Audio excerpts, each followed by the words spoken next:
ಪ್ರಾಣಾನ್ ಭುವನಮಾನ್ಯೇನ ಚ ಅನ್ಯೇನ ದೋಷ್ಟ್ರಾ ಭವತು ಭೀರ್ಮಾ ಇತಿ ನ ಸಾಂತ್ವಯಂತಂ ಪ್ರಣತವಾನ್ ಪ್ರಾಣಿನಾಂ ಪ್ರಾಣಭೂತಂ ಪ್ರಣತ್ತಿ ತ್ರಿನಯೇ ಪೂರ್ಣಬೋಧಂ ತಪೋ ವಿದ್ಯಾ ವಿರಕ್ತ್ಯಾದಿ ಸದ್ಗುಣೌಗಾಕರಾನಹಂ ವಾದಿರಾಜಗುರೂನ್ ವಂದೇ ಹಯಗ್ರೀವಪದಾಶ್ರಯಾನ್ ಮೂಕೋಪಿ ಯತ್ಪ್ರಸಾದೇನ ಮುಕುಂದಶಯನಾಯತೆ ರಾಜರಾಜಾಯತೆ ರಿಕ್ತೋ ರಾಘವೇಂದ್ರಂ ತಮಾಶ್ರಯೇ ಅನವದ್ಯಾತ್ಮಚಾರಿತ್ರಂ ವಾದಿಕದ್ಯೋತಭಾಸ್ಕರಂ ವಿದ್ಯಾಮಾನ್ಯ ಗುರುಂ ವಂದೇ ವಿದ್ಯಾವಿದ್ಯೋತಭಾಸ್ವರಂ ತಪಸ್ವಾಧ್ಯಾಯ ಶುಶ್ರೂಷಾ ಕೃಷ್ಣಪೂಜಾರತಂ ಮುನಿಂ ವಿಶ್ವೇಶಮಿಷ್ಟದಂ ವಂದೇ ಪರಿವ್ರಾಟ್ ಚಕ್ರವರ್ತಿನಂ ಅಜಿನದಂಡಕಮಂಡಲುಮೇಕಲಾ ರುಚಿರಪಾವನ ವಾಮನಮೂರ್ತಯೇ ಜಗಜ್ಜಯಾಯ ಜಿತಾರಯೇ ನಿಗಮವಾಕ್ಪಟವೇ ವಟವೇ ನಮಃ.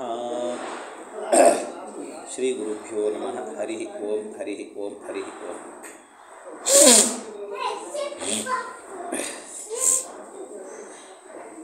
ಆರಂಭದಲ್ಲಿ ಹರಿವಾಯು ಗುರುಗಳನ್ನು ಭಕ್ತಿಪೂರ್ವಕವಾಗಿ ನಮಸ್ಕರಿಸಿ ಇಂದಿನಿಂದ 3 ದಿನಗಳ ಪರ್ಯಂತ ನಡೀತಾ ಇರುವಂತಹ ಈ ಜ್ಞಾನಯಜ್ಞ ನಿರ್ವಿಘ್ನವಾಗಿ ನಡೆಯಲಿ ಅಂತ ವಿಘ್ನೇಶ್ವರ ಅಂತರ್ಗತ ಭಾರತೀಯ ರಮಣ ಮುಖ್ಯ ಪ್ರಾಣ ಅಂತರ್ಗತ ವಿಶ್ವಂಭರ ರೂಪಿ ಪರಮಾತ್ಮ ಅಭಿನ್ನನಾದ ಲಕ್ಷ್ಮೀ ನರಸಿಂಹದೇವರಲ್ಲಿ ಪ್ರಾರ್ಥನೆಯನ್ನು ಸಲ್ಲಿಸಿ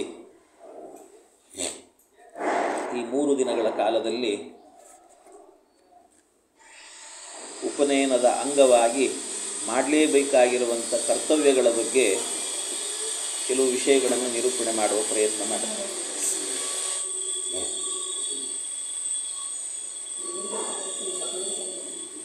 ಉಪನಯನ ಅನ್ನುವಂಥದ್ದು ಬಹಳ, ಅದರಲ್ಲಿ ಒಂದು ಉಪನಯನ ಅನ್ನೋದು ನಡೀಬೇಕು ಅಂತಾದರೆ ಬಹಳ ಪ್ರಕ್ರಿಯೆಗಳಿದ್ದಾವೆ.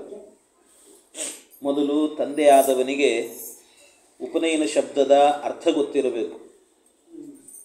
ಒಟ್ಟು ಮನುಷ್ಯನಿಗೆ 16 ಸಂಸ್ಕಾರಗಳು, ಷೋಡಶ ಸಂಸ್ಕಾರ ಅಂತ ಕರೀತಾರೆ. ಅದರಲ್ಲಿ 10ನೇ ಸಂಸ್ಕಾರ ಎನ್ನುವಂಥದ್ದು ಉಪನಯನ.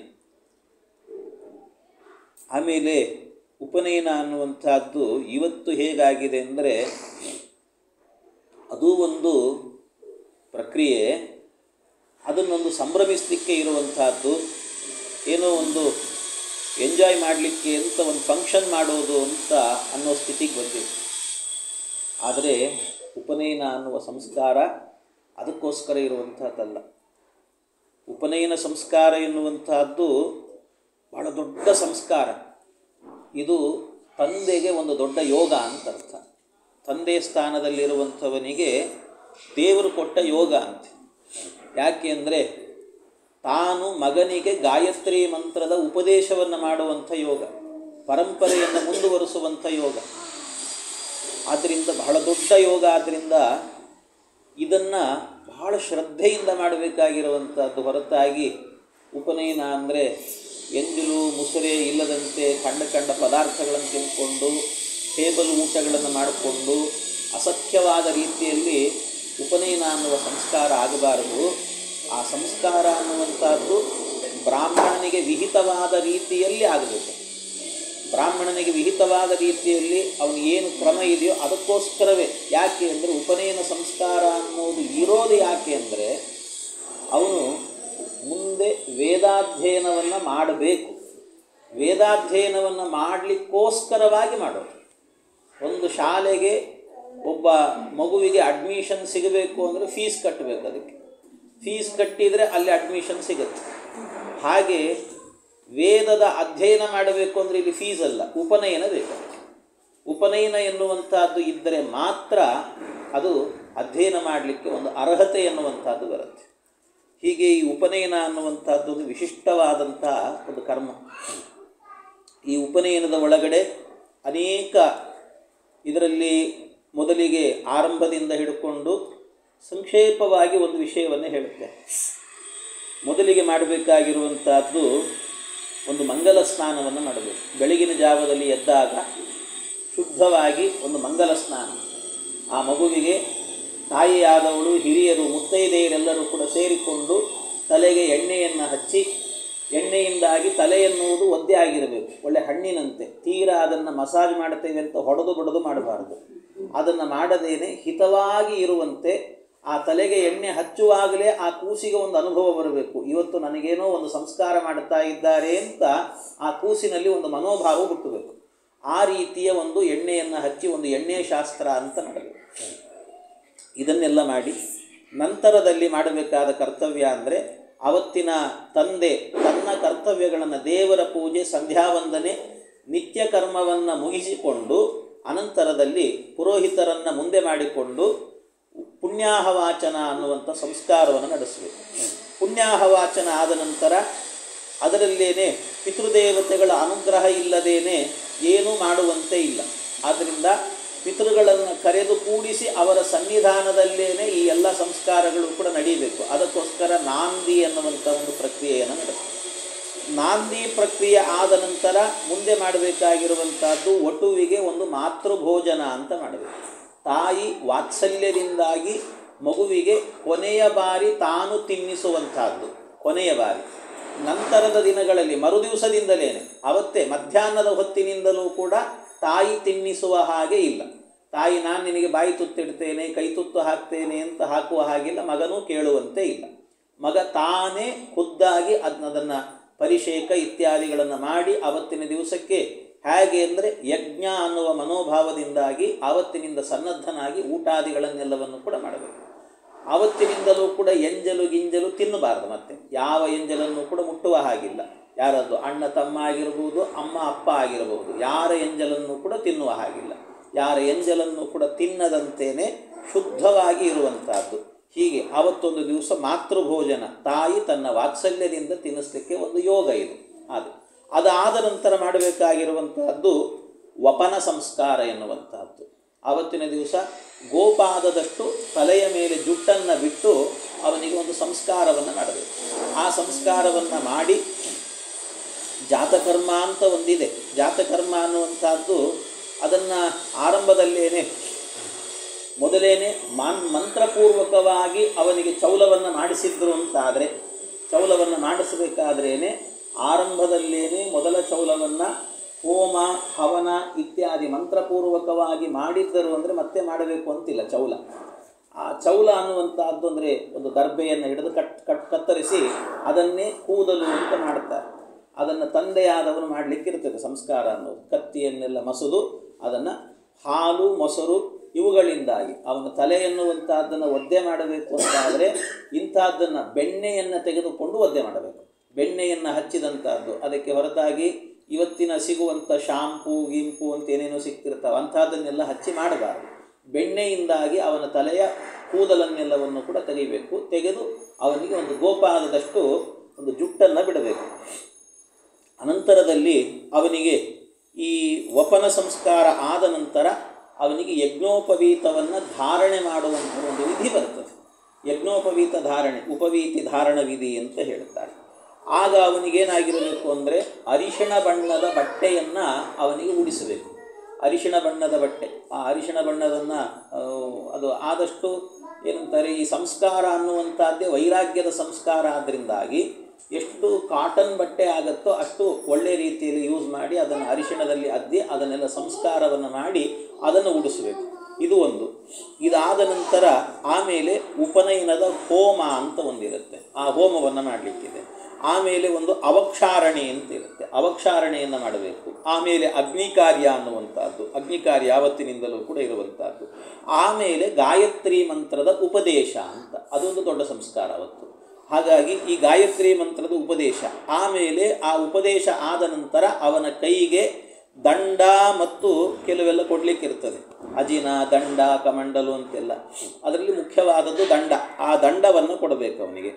ಆಮೇಲೆ ಅವನಿಗೊಂದು ಶಿಕ್ಷೆ. ಶಿಕ್ಷೆ ಅಂತಂದರೆ ಹಿಂಸೆ ಅಲ್ಲ, ಮತ್ತೆ ಶಿಕ್ಷೆ ಅಂತಂದರೆ ಶಿಕ್ಷಣವನ್ನು ಕೊಡುವಂಥ ಶಿಕ್ಷೆ. ಶಿಕ್ಷಣವನ್ನು ಕೊಡುವುದಂದರೆ ಯಾರು ಉಪನಯನವನ್ನು ಮಾಡಿಸ್ತಾರೋ ಮಾಡಿಸುವಂಥ ಪುರೋಹಿತರು ಆ ವಟುವಿಗೆ 4 ಒಳ್ಳೆಯ ಮಾತನ್ನು ಹೇಳುತ್ತಾರೆ. ಇನ್ನು ಮೇಲೆ ಹೇಗಿರಬೇಕು ನೀನು ಅಂತ ಹೇಳಿಬಿಟ್ಟು ಒಂದಷ್ಟು ಒಳ್ಳೆಯ ಮಾತುಗಳನ್ನು ಹೇಳಲಿಕ್ಕಿದೆ. ಇದೆಲ್ಲವೂ ಕೂಡ ಉಪನಯನ ಸಂಸ್ಕಾರದ ಒಳಗೆ ಇರುವಂಥದ್ದು.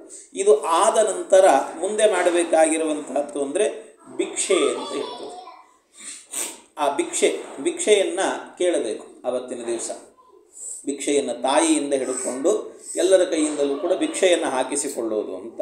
ಆಮೇಲೆ ಅನುಪ್ರವಚನೀಯ ಹೋಮ ಅಂತ ಇರುತ್ತೆ. ಆ ಅನುಪ್ರವಚನೀಯ ಹೋಮ ಆದ ನಂತರ ಅವನಿಗೆ ಮತ್ತೊಂದು ಇರುವಂಥ ಕ್ರಮ ಅಂದರೆ ಮೇಧಾಜನನ ಅಂತ ಒಂದು ಮೇಧಾ ಸೂಕ್ತ ಅಂತ ಇರುತ್ತೆ. ಅವನಿಗೆ ಮೇಧಾಜನನ ಆಗಬೇಕು ಅವತ್ತಿಗೆ. ಆಮೇಲೆ ಇದೆಲ್ಲ ಮರುದಿವಸಕ್ಕೆ ಮಾಡುವಂಥ ಪ್ರಕ್ರಿಯೆ, ಇವತ್ತೆಲ್ಲ ಅವತ್ತಿನ ದಿವಸಕ್ಕೆ ಸೇರಿಕೊಂಡಿದೆ.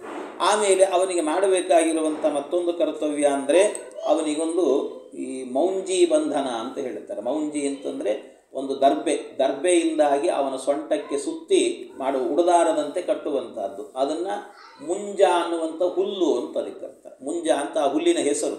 ಆ ಮುಂಜೆಯನ್ನು ಕಟ್ಟೋದಾದ್ರಿಂದ ಇದಕ್ಕೆ ಮೌಂಜಿ ಬಂಧನ ವಿಧಿ ಅಂತ ಹೇಳ್ತಾರೆ. ಅದೇ ಇವತ್ತೇನಾಗಿದೆ ಮುಂಜ್ವಿ ಅಂತೆಲ್ಲ ಹೆಸರು ಬಂದಿದೆ ಅದಕ್ಕೆ. ಮುಂಜ್ವಿ ಅಂತೆಲ್ಲ ಆಗಿದೆ. ಹೀಗೆ ಇದು ಒಂದು ಕ್ರಮ ಎನ್ನುವಂತಹದ್ದು ಇದೆ. ಇಷ್ಟೆಲ್ಲವೂ ಕೂಡ ಇದು ಒಟ್ಟು ಉಪನಯನ ಸಂಸ್ಕಾರದಲ್ಲಿ ಒಳಗೊಂಡಿರುವಂಥದ್ದು. ನಂತರದಲ್ಲಿ ಬ್ರಾಹ್ಮಣರ ಆಶೀರ್ವಾದ ಪೂರ್ವಕ ಅವರಿಗೆ ಅನ್ನದಾನಾದಿ ಕರ್ತವ್ಯಗಳನ್ನು ಮಾಡಿ ಆ ವಟುವಿಗೂ ಕೂಡ ಅವತ್ತು ಬ್ರಾಹ್ಮಣರ ಜೊತೆಗೆ ಅವನದ್ದೇ ಸಂಸ್ಕಾರ ಆಗಿದ್ದರೂ ಕೂಡ ಅವನಿಗೆ ಕಾಯಿಸುವ ಹಾಗಿಲ್ಲ. ಯಾಕೆಂದರೆ ಸಣ್ಣವನಿರ್ತಾನೆ. ಸಣ್ಣವನಾದ್ದರಿಂದಾಗಿ ಅವನಿಗೆ ಹಸಿದು ಹಿಂಸೆ ಆಗುವಂತೆ ಮಾಡಬಾರದು ಅವನಿಗೆ. ಹಾಗಾಗಿ ಹಿಂಸೆ ಆಗದಂತೆ ಅವನಿಗೆ ಆದಷ್ಟು ಬೇಗ ಎಲ್ಲರ ಜೊತೆಗೇ ಊಟಕ್ಕೆ ಕೊಡಿಸ್ಬೇಕು. ತಂದೆ ಬೇಕಾದ್ರೆ ಸ್ವಲ್ಪ ಹೊತ್ತಾದರೂ ಪರವಾಗಿಲ್ಲ, ಆದರೆ ಒಟುವನ್ನು ಬಹಳ ಹೊತ್ತು ಕಾಯಿಸಬಾರದು. ಕಾಯಿಸದೇನೆ ಅವನಿಗೆ ಊಟದ ವ್ಯವಸ್ಥೆಯನ್ನು ಮಾಡಿ ಅವನು ಊಟವನ್ನು ಮಾಡುವಂತೆ ಒಟ್ಟಾರೆ ಇರುವಂಥ ಸಂಸ್ಕಾರಗಳು ಇಷ್ಟು. ಇದರಲ್ಲಿ ಒಂದು ಉಪನಯನ ಅಂತ ಹೇಳಿದರೆ ಇದರಲ್ಲಿ ಬರುವಂತಹ ಸಂಸ್ಕಾರಗಳು ಒಂದು ಸಂಕ್ಷೇಪವಾಗಿ ಪಟ್ಟಿ ಮಾಡುವುದು ಅಂತಾದರೆ ಇಷ್ಟೆಲ್ಲವೂ ಕೂಡ ಸೇರಿಕೊಂಡಿರುತ್ತೆ ಇದರಲ್ಲಿ. ಅದರಲ್ಲಿ ಈ ಸಂಸ್ಕಾರ ಎನ್ನುವಂಥದ್ದೇನಿದೆ ಮನುಷ್ಯನಿಗೆ ಇದೊಂದು ಬಹಳ ಅದ್ಭುತವಾದದ್ದು. ಮನುಷ್ಯನಿಗೆ ಮಾತ್ರ ಇರುವಂಥದ್ದೇನು ಅಂದರೆ ಎಲ್ಲರಲ್ಲೂ ಕೂಡ ಜೀವ ಎನ್ನುವಂಥದ್ದಿದೆ. ಎಲ್ಲವೂ ಆಹಾರವನ್ನು ತಿಂತಾವೆ, ಎಲ್ಲವೂ ಕೂಡ ಹೊರಳಾಡ್ತವೆ, ನೆರಳಾಡ್ತವೆ, ಅವುಗಳು ಮಾಡಬಾರದ ಕೆಲಸಗಳನ್ನು ಮಾಡ್ತವೆ. ಎಲ್ಲವೂ ಕೂಡ ಎಲ್ಲ ಪ್ರಾಣಿಗಳು ಕೂಡ ಮಾಡ್ತವೆ. ಆದರೆ ಯಾವ ಪ್ರಾಣಿಗಳಿಗೂ ಕೂಡ ಇಲ್ಲದೇ ಇರುವಂಥ ಒಂದು ಹಿರಿಮೆ ಗರಿಮೆ ಅಂತ ಇರುವಂಥದ್ದು ಮನುಷ್ಯನಿಗೆ. ಅದು ಏನು ಅಂದರೆ ತಿಳುವಳಿಕೆ, ಜ್ಞಾನ ಎನ್ನುವಂಥದ್ದು. ಪರಮಾತ್ಮನ ತತ್ವವನ್ನು ತಿಳಿಯುವಂಥ ಒಂದು ಜ್ಞಾನದ ಶಕ್ತಿಯನ್ನು ಭಗವಂತ ಮನುಷ್ಯನಿಗೆ ಕೊಟ್ಟಿದ್ದಾನೆ. ಹಾಗಾಗಿ ಮನುಷ್ಯನಿಗೆ ಕೊಟ್ಟಿರೋದ್ರಿಂದಾಗಿ ಮನುಷ್ಯ ಒಂದು ಅದ್ಭುತ ಅಂತ ಹೇಳ್ತಾರೆ. ಈ ಮನುಷ್ಯ ಸೃಷ್ಟಿಯಾಗುವಾಗ ಅವನು ಸೃಷ್ಟಿ ಆಗೋದೇನೆ ಬಹಳ ವಿಚಿತ್ರ. ಅವನು ಸೃಷ್ಟಿಯಾಗುವಂಥದ್ದು ಇವತ್ತಿನ ಸೈನ್ಸಿನ ರೀತಿಯಲ್ಲಿ ಬೇರೆ ಇರಬಹುದು, ಆದರೆ ವಿಜ್ಞಾನ ಬೇರೆ. ಆದರೆ ಶಾಸ್ತ್ರ ಅದಕ್ಕಿಂತಲೂ ಕೂಡ ಒಂದು ಹೆಜ್ಜೆ ಮುಂದೆ ಹೋಗಿ ಮಾತನಾಡಿದೆ. ಶಾಸ್ತ್ರ ಎನ್ನುವುದು ಇವತ್ತು ಕೂಡ ವಿಜ್ಞಾನಿಗಳಿಗೆ ಅರ್ಥ ಆಗದೇ ಇರುವ ಎಷ್ಟೋ ಸಂಗತಿಗಳು ಕೂಡ ಶಾಸ್ತ್ರ ಯಾವತ್ತೂ ನಿರೂಪಣೆ ಮಾಡಿ ಹೋಗಿದೆ. ಆ ಶಾಸ್ತ್ರದಲ್ಲಿ ಹೇಳುವಾಗ ಒಬ್ಬ ಜೀವ ಹುಟ್ಟಬೇಕಾದರೆ ಅವನು ಜೀವನ ಸ್ವರೂಪ ಎನ್ನುವುದು ಸೂಕ್ಷ್ಮಾತಿ ಸೂಕ್ಷ್ಮ, ಪರಮಾಣು ಅಂತ ಹೇಳ್ತಾರಲ್ಲ ಹಾಗೆ ಅಣುವಿನ ರೂಪದಲ್ಲಿ ಇರುತ್ತೆ. ಭಾಳ ಸಣ್ಣದಾಗಿರ್ತಾನಂತವನು. ಅಂಥ ರೂಪ ಜೀವನದ್ದು. ಇಂಥ ರೂಪ ಇರುವಂಥ ಏನು ಜೀವ ಇದ್ದಾನೆ ಆ ಜೀವ ಅವನ ಪಾಪ ಪುಣ್ಯ ಇವುಗಳ ಬಲದಿಂದಾಗಿ ಇಹ ಮತ್ತು ಪರಗಳಲ್ಲಿ ಸಂಚಾರ ಮಾಡ್ತಿರ್ತಾನೆ. ಇಲ್ಲಿ ಬರೋದು ಮತ್ತು ಅಲ್ಲಿ ಹೋಗೋದು, ಅಲ್ಲಿ ಪುಣ್ಯ ಖಾಲಿ ಆಯಿತು ಅಂದರೆ ಮತ್ತೆ ಇಲ್ಲಿ ಬರೋದು, ಇಲ್ಲಿ ಪಾಪ ಮಾಡಿದ ಅಂದರೆ ಮತ್ತೆ ನರಕಕ್ಕೆ ಹೋಗೋದು, ಅಲ್ಲಿ ಪಾಪವನ್ನು ಪರಿಹಾರ ಮಾಡ್ಕೊಳ್ಳೋದು ಮತ್ತೆ ಇಲ್ಲಿ ಬರೋದು, ಹೀಗೆಲ್ಲ ಆಗ್ತಾ ಇರುತ್ತೆ. ಆದರೆ ಕೊನೆಗೆ ಹೋಗಿ ಸೇರಬೇಕಾದ್ದು ಭಗವಂತನ ಆ ಪಟ್ಟಣಕ್ಕೆ. ಯದ್ಗತ್ವಾನ ನಿವರ್ತಂತೆ ತದ್ಧಾಮ ಪರಮಮ್ಮಮ. ಎಲ್ಲಿ ಹೋದರೆ ಮತ್ತೆ ಬರೋದಿಲ್ವೋ ಅಂಥ ಪಟ್ಟಣಕ್ಕೆ ಹೋಗ್ಲಿಕ್ಕೋಸ್ಕರವಾಗಿ ನಮ್ಮ ಪ್ರಯತ್ನ ಎನ್ನುವಂಥದ್ದು ನಡಿಬೇಕು. ಆ ದೃಷ್ಟಿಯಿಂದ ಈ ಜೀವ ಹುಟ್ಟಬೇಕಾದ್ರೆ ಹೇಗೆ ಹುಟ್ಟುತ್ತಾನೆ ಅಂತಂದರೆ, ಜೀವ ಮೊದಲೊಂದು ಸರ್ತಿ ಏನಾಗುತ್ತಂತೆ, ಮೇಲೆ ಒಂದು ಚಂದ್ರಮಂಡಲ ಇರುತ್ತೆ. ಆ ಚಂದ್ರಮಂಡಲದಲ್ಲಿ ಒಂದಷ್ಟು ಏನಂದರೆ ತಂಪಿರ್ತಾನೆ, ಅಲ್ಲಿಂದ ನೀರು ಸುರಿಯುತ್ತಂತೆ. ನೀರು ಸುರಿದಾಗ ಏನಾಗುತ್ತೆ, ಆ ನೀರಿನ ಒಂದೊಂದು ಹನಿಗಳು ಕೂಡ ಬೀಳುವಾಗ ಅಲ್ಲಲ್ಲಿ ಮೋಡಗಳಿರ್ತಾರೆ. ಆ ಮೋಡದ ಒಳಗೆ ಈ ನೀರಿನ ಹನಿ ಅನ್ನೋದು ಹೋಗಿ ಸೇರುತ್ತಂತೆ. ಮೋಡದ ಒಳಗೆ ನೀರಿನ ಹನಿ ಸೇರಿದಾಗ ಆ ಮೋಡ ಮಳೆ ಬರೆಸಬೇಕು ಅಂತ ಎಲ್ಲಿಯಾದರೂ ಹೋಗಿ ಮಳೆ ಬರೆಸುತ್ತಾರೆ. ಅದು ಮಳೆ ಬರೆಸಿದಾಗ ಮಳೆ ಬಿದ್ದಾಗ ನೆಲದಲ್ಲಿ ಅಲ್ಲಲ್ಲಿ ಏನಾಗಿರುತ್ತೆ, ಕಾಳು ಬೇಳೆ ಗೀಳೆ ಅಂತೆಲ್ಲ ಬೆಳೀತಿರ್ತಾರೆ. ಈ ಕಾಳುಗಳೇನಿರ್ತವೆ, ಬೇಳೆ ಅಥವಾ ಜೋಳ ಇನ್ನೇನಾದರೂ ಕಾಳು, ಅಂತೂ ಆ ಕಾಳಿನ ರೂಪದಲ್ಲಿ ಅದೇನಾಗುತ್ತೆ, ಮಳೆಯ ನೀರಿನ ಹನಿಯಲ್ಲಿ ಆ ಜೀವ ಇರ್ತಾನಂತೆ. ಚಂದ್ರನ ಕಡೆಯಿಂದ ಬಂದಿರುವಂಥ ಜೀವ ಆ ಮಳೆಯ ಹನಿಯ ರೂಪದಲ್ಲಿ ಇರ್ತಾನೆ. ಆ ಹನಿ ಏನಾಗುತ್ತೆ, ಭೂಮಿಗೆ ಬೀಳುತ್ತೆ. ಭೂಮಿಗೆ ಬಿದ್ದಾಗ ಆ ಭೂಮಿಯಲ್ಲಿ ಒಂದು ಕಾಳಿನ ರೂಪದಲ್ಲಿರುವಾಗ ಕಾಳಿನ ಒಳಗೆ ಹೋಗ್ತಾನಂತೆ ಆ ಜೀವ. ಆ ಕಾಳಿನ ಒಳಗೆ ಹೋದಾಗ ಆ ಕಾಳನ್ನು ಮನುಷ್ಯನಾದವನು ಭೋಜನ ಮಾಡ್ತಾನೆ. ಮನುಷ್ಯ ಭೋಜನ ಮಾಡಿದಾಗ ಅಂದರೆ ಒಬ್ಬ ಗಂಡು ಭೋಜನವನ್ನು ಮಾಡ್ತಾನಂತೆ. ಅವನು ಭೋಜನವನ್ನು ಮಾಡಿದಾಗ ಆ ಜೀವ ಏನಾಗ್ತಾನೆ ಅಂದರೆ ಆ ದೇಹದ ಒಳಗಡೆ ಹೋಗಿ ಅವನ ಗಂಡಿನ ರೇತಸ್ಸಿನ ರೂಪದಲ್ಲಿ ಪರಿಣಾಮವನ್ನು ಹೊಂದ್ತಾನೆ. ಅವನು ರೇತಸ್ಸಿನ ರೂಪದಲ್ಲಿ ಪರಿಣಾಮ ಹೊಂದಿದ ನಂತರ ಅವನಿಗೆ ವಿವಾಹ ಆದಾಗ ಆಗ ತನ್ನ ಪತ್ನಿಯ ಗರ್ಭಪ್ರವೇಶವನ್ನು ಮಾಡ್ತಾನೆ. ಅವನು ಆ ಗರ್ಭಪ್ರವೇಶ ಮಾಡಿದಾಗ ಗರ್ಭದಲ್ಲಿ ಆವತ್ತಿನಿಂದಲೂ ಕೂಡ 9 ತಿಂಗಳುಗಳ ಕಾಲ ಜೀವ ಎನ್ನುವಂಥವನು ಬೆಳೀತಾನಂತೆ. ಆ ಜೀವ ಎನ್ನುವನು 9 ತಿಂಗಳುಗಳ ಕಾಲ ಬೆಳೆದ ನಂತರ 9 ತಿಂಗಳಾಗಬೇಕಾದ್ರೆ ಅದಕ್ಕೂ ಸಂಸ್ಕಾರ ಇದೆ. ಅಲ್ಲಿಂದಲೂ ಕೂಡ ಗರ್ಭಾಧಾನಾದಿ ಸಂಸ್ಕಾರಗಳನ್ನು ಹಿಡ್ಕೊಂಡು ಅನೇಕ ಸಂಸ್ಕಾರಗಳು, 9 ಸಂಸ್ಕಾರ ಆದಮೇಲೆ 10ನೇ ಸಂಸ್ಕಾರ ಇದೆ. ಹೀಗೆ ಈ ಸಂಸ್ಕಾರ ಎಲ್ಲವೂ ಕೂಡ ನಡೀಬೇಕು. ಇದೆಲ್ಲವೂ ಕೂಡ ನಡೆದಾದ ನಂತರ ಆಮೇಲೆ 9 ತಿಂಗಳ ನಂತರ ಈ ಜೀವ ಹೊರಗೆ ಬರ್ತಾನೆ. ಹೀಗೆ ಒಬ್ಬ ಜೀವ ಎನ್ನುವವನು ಬರಬೇಕಾದ್ರೆ ಇಷ್ಟೆಲ್ಲ ಪ್ರೋಸೆಸ್ ಎನ್ನುವಂಥದ್ದಿದೆ.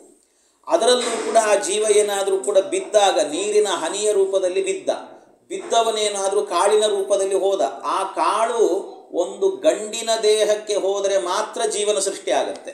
ಇಲ್ಲ ಹೆಣ್ಣಿನ ದೇಹಕ್ಕೆ ಹೋಯಿತು ಅಂದರೆ ಅದು ಜೀರ್ಣ ಆಗಿ ಹೋಗುತ್ತೆ ಅಷ್ಟೇ, ಅದಾಗೋದಿಲ್ಲ. ಅಷ್ಟೇ ಅಲ್ಲ, ಅದೇ ನೀರಿನ ಹನಿ ಏನಾದರೂ ಕೂಡ ಬೀಳುವಾಗ ಆ ಬಿದ್ದಂತಹ ಏನು ಕಾಳಿರುತ್ತೆ ಕಾಳಿನ ರೂಪದಲ್ಲಿ, ಆ ಕಾಳನ್ನು ಪಶು ಅಥವಾ ಪಕ್ಷಿ ತಿಂತು ಅಂದರೆ ಅವನು ಗುಬ್ಬಚ್ಚಿನೋ ಅಥವಾ ಪಾರಿವಾಳನೋ ಆಗಿ ಹೋಗ್ತಾನೆ. ಮನುಷ್ಯ ತಿಂದಾಗ ಮಾತ್ರ ಮನುಷ್ಯನಾಗಿ ಹೋಗ್ತಾನೆ.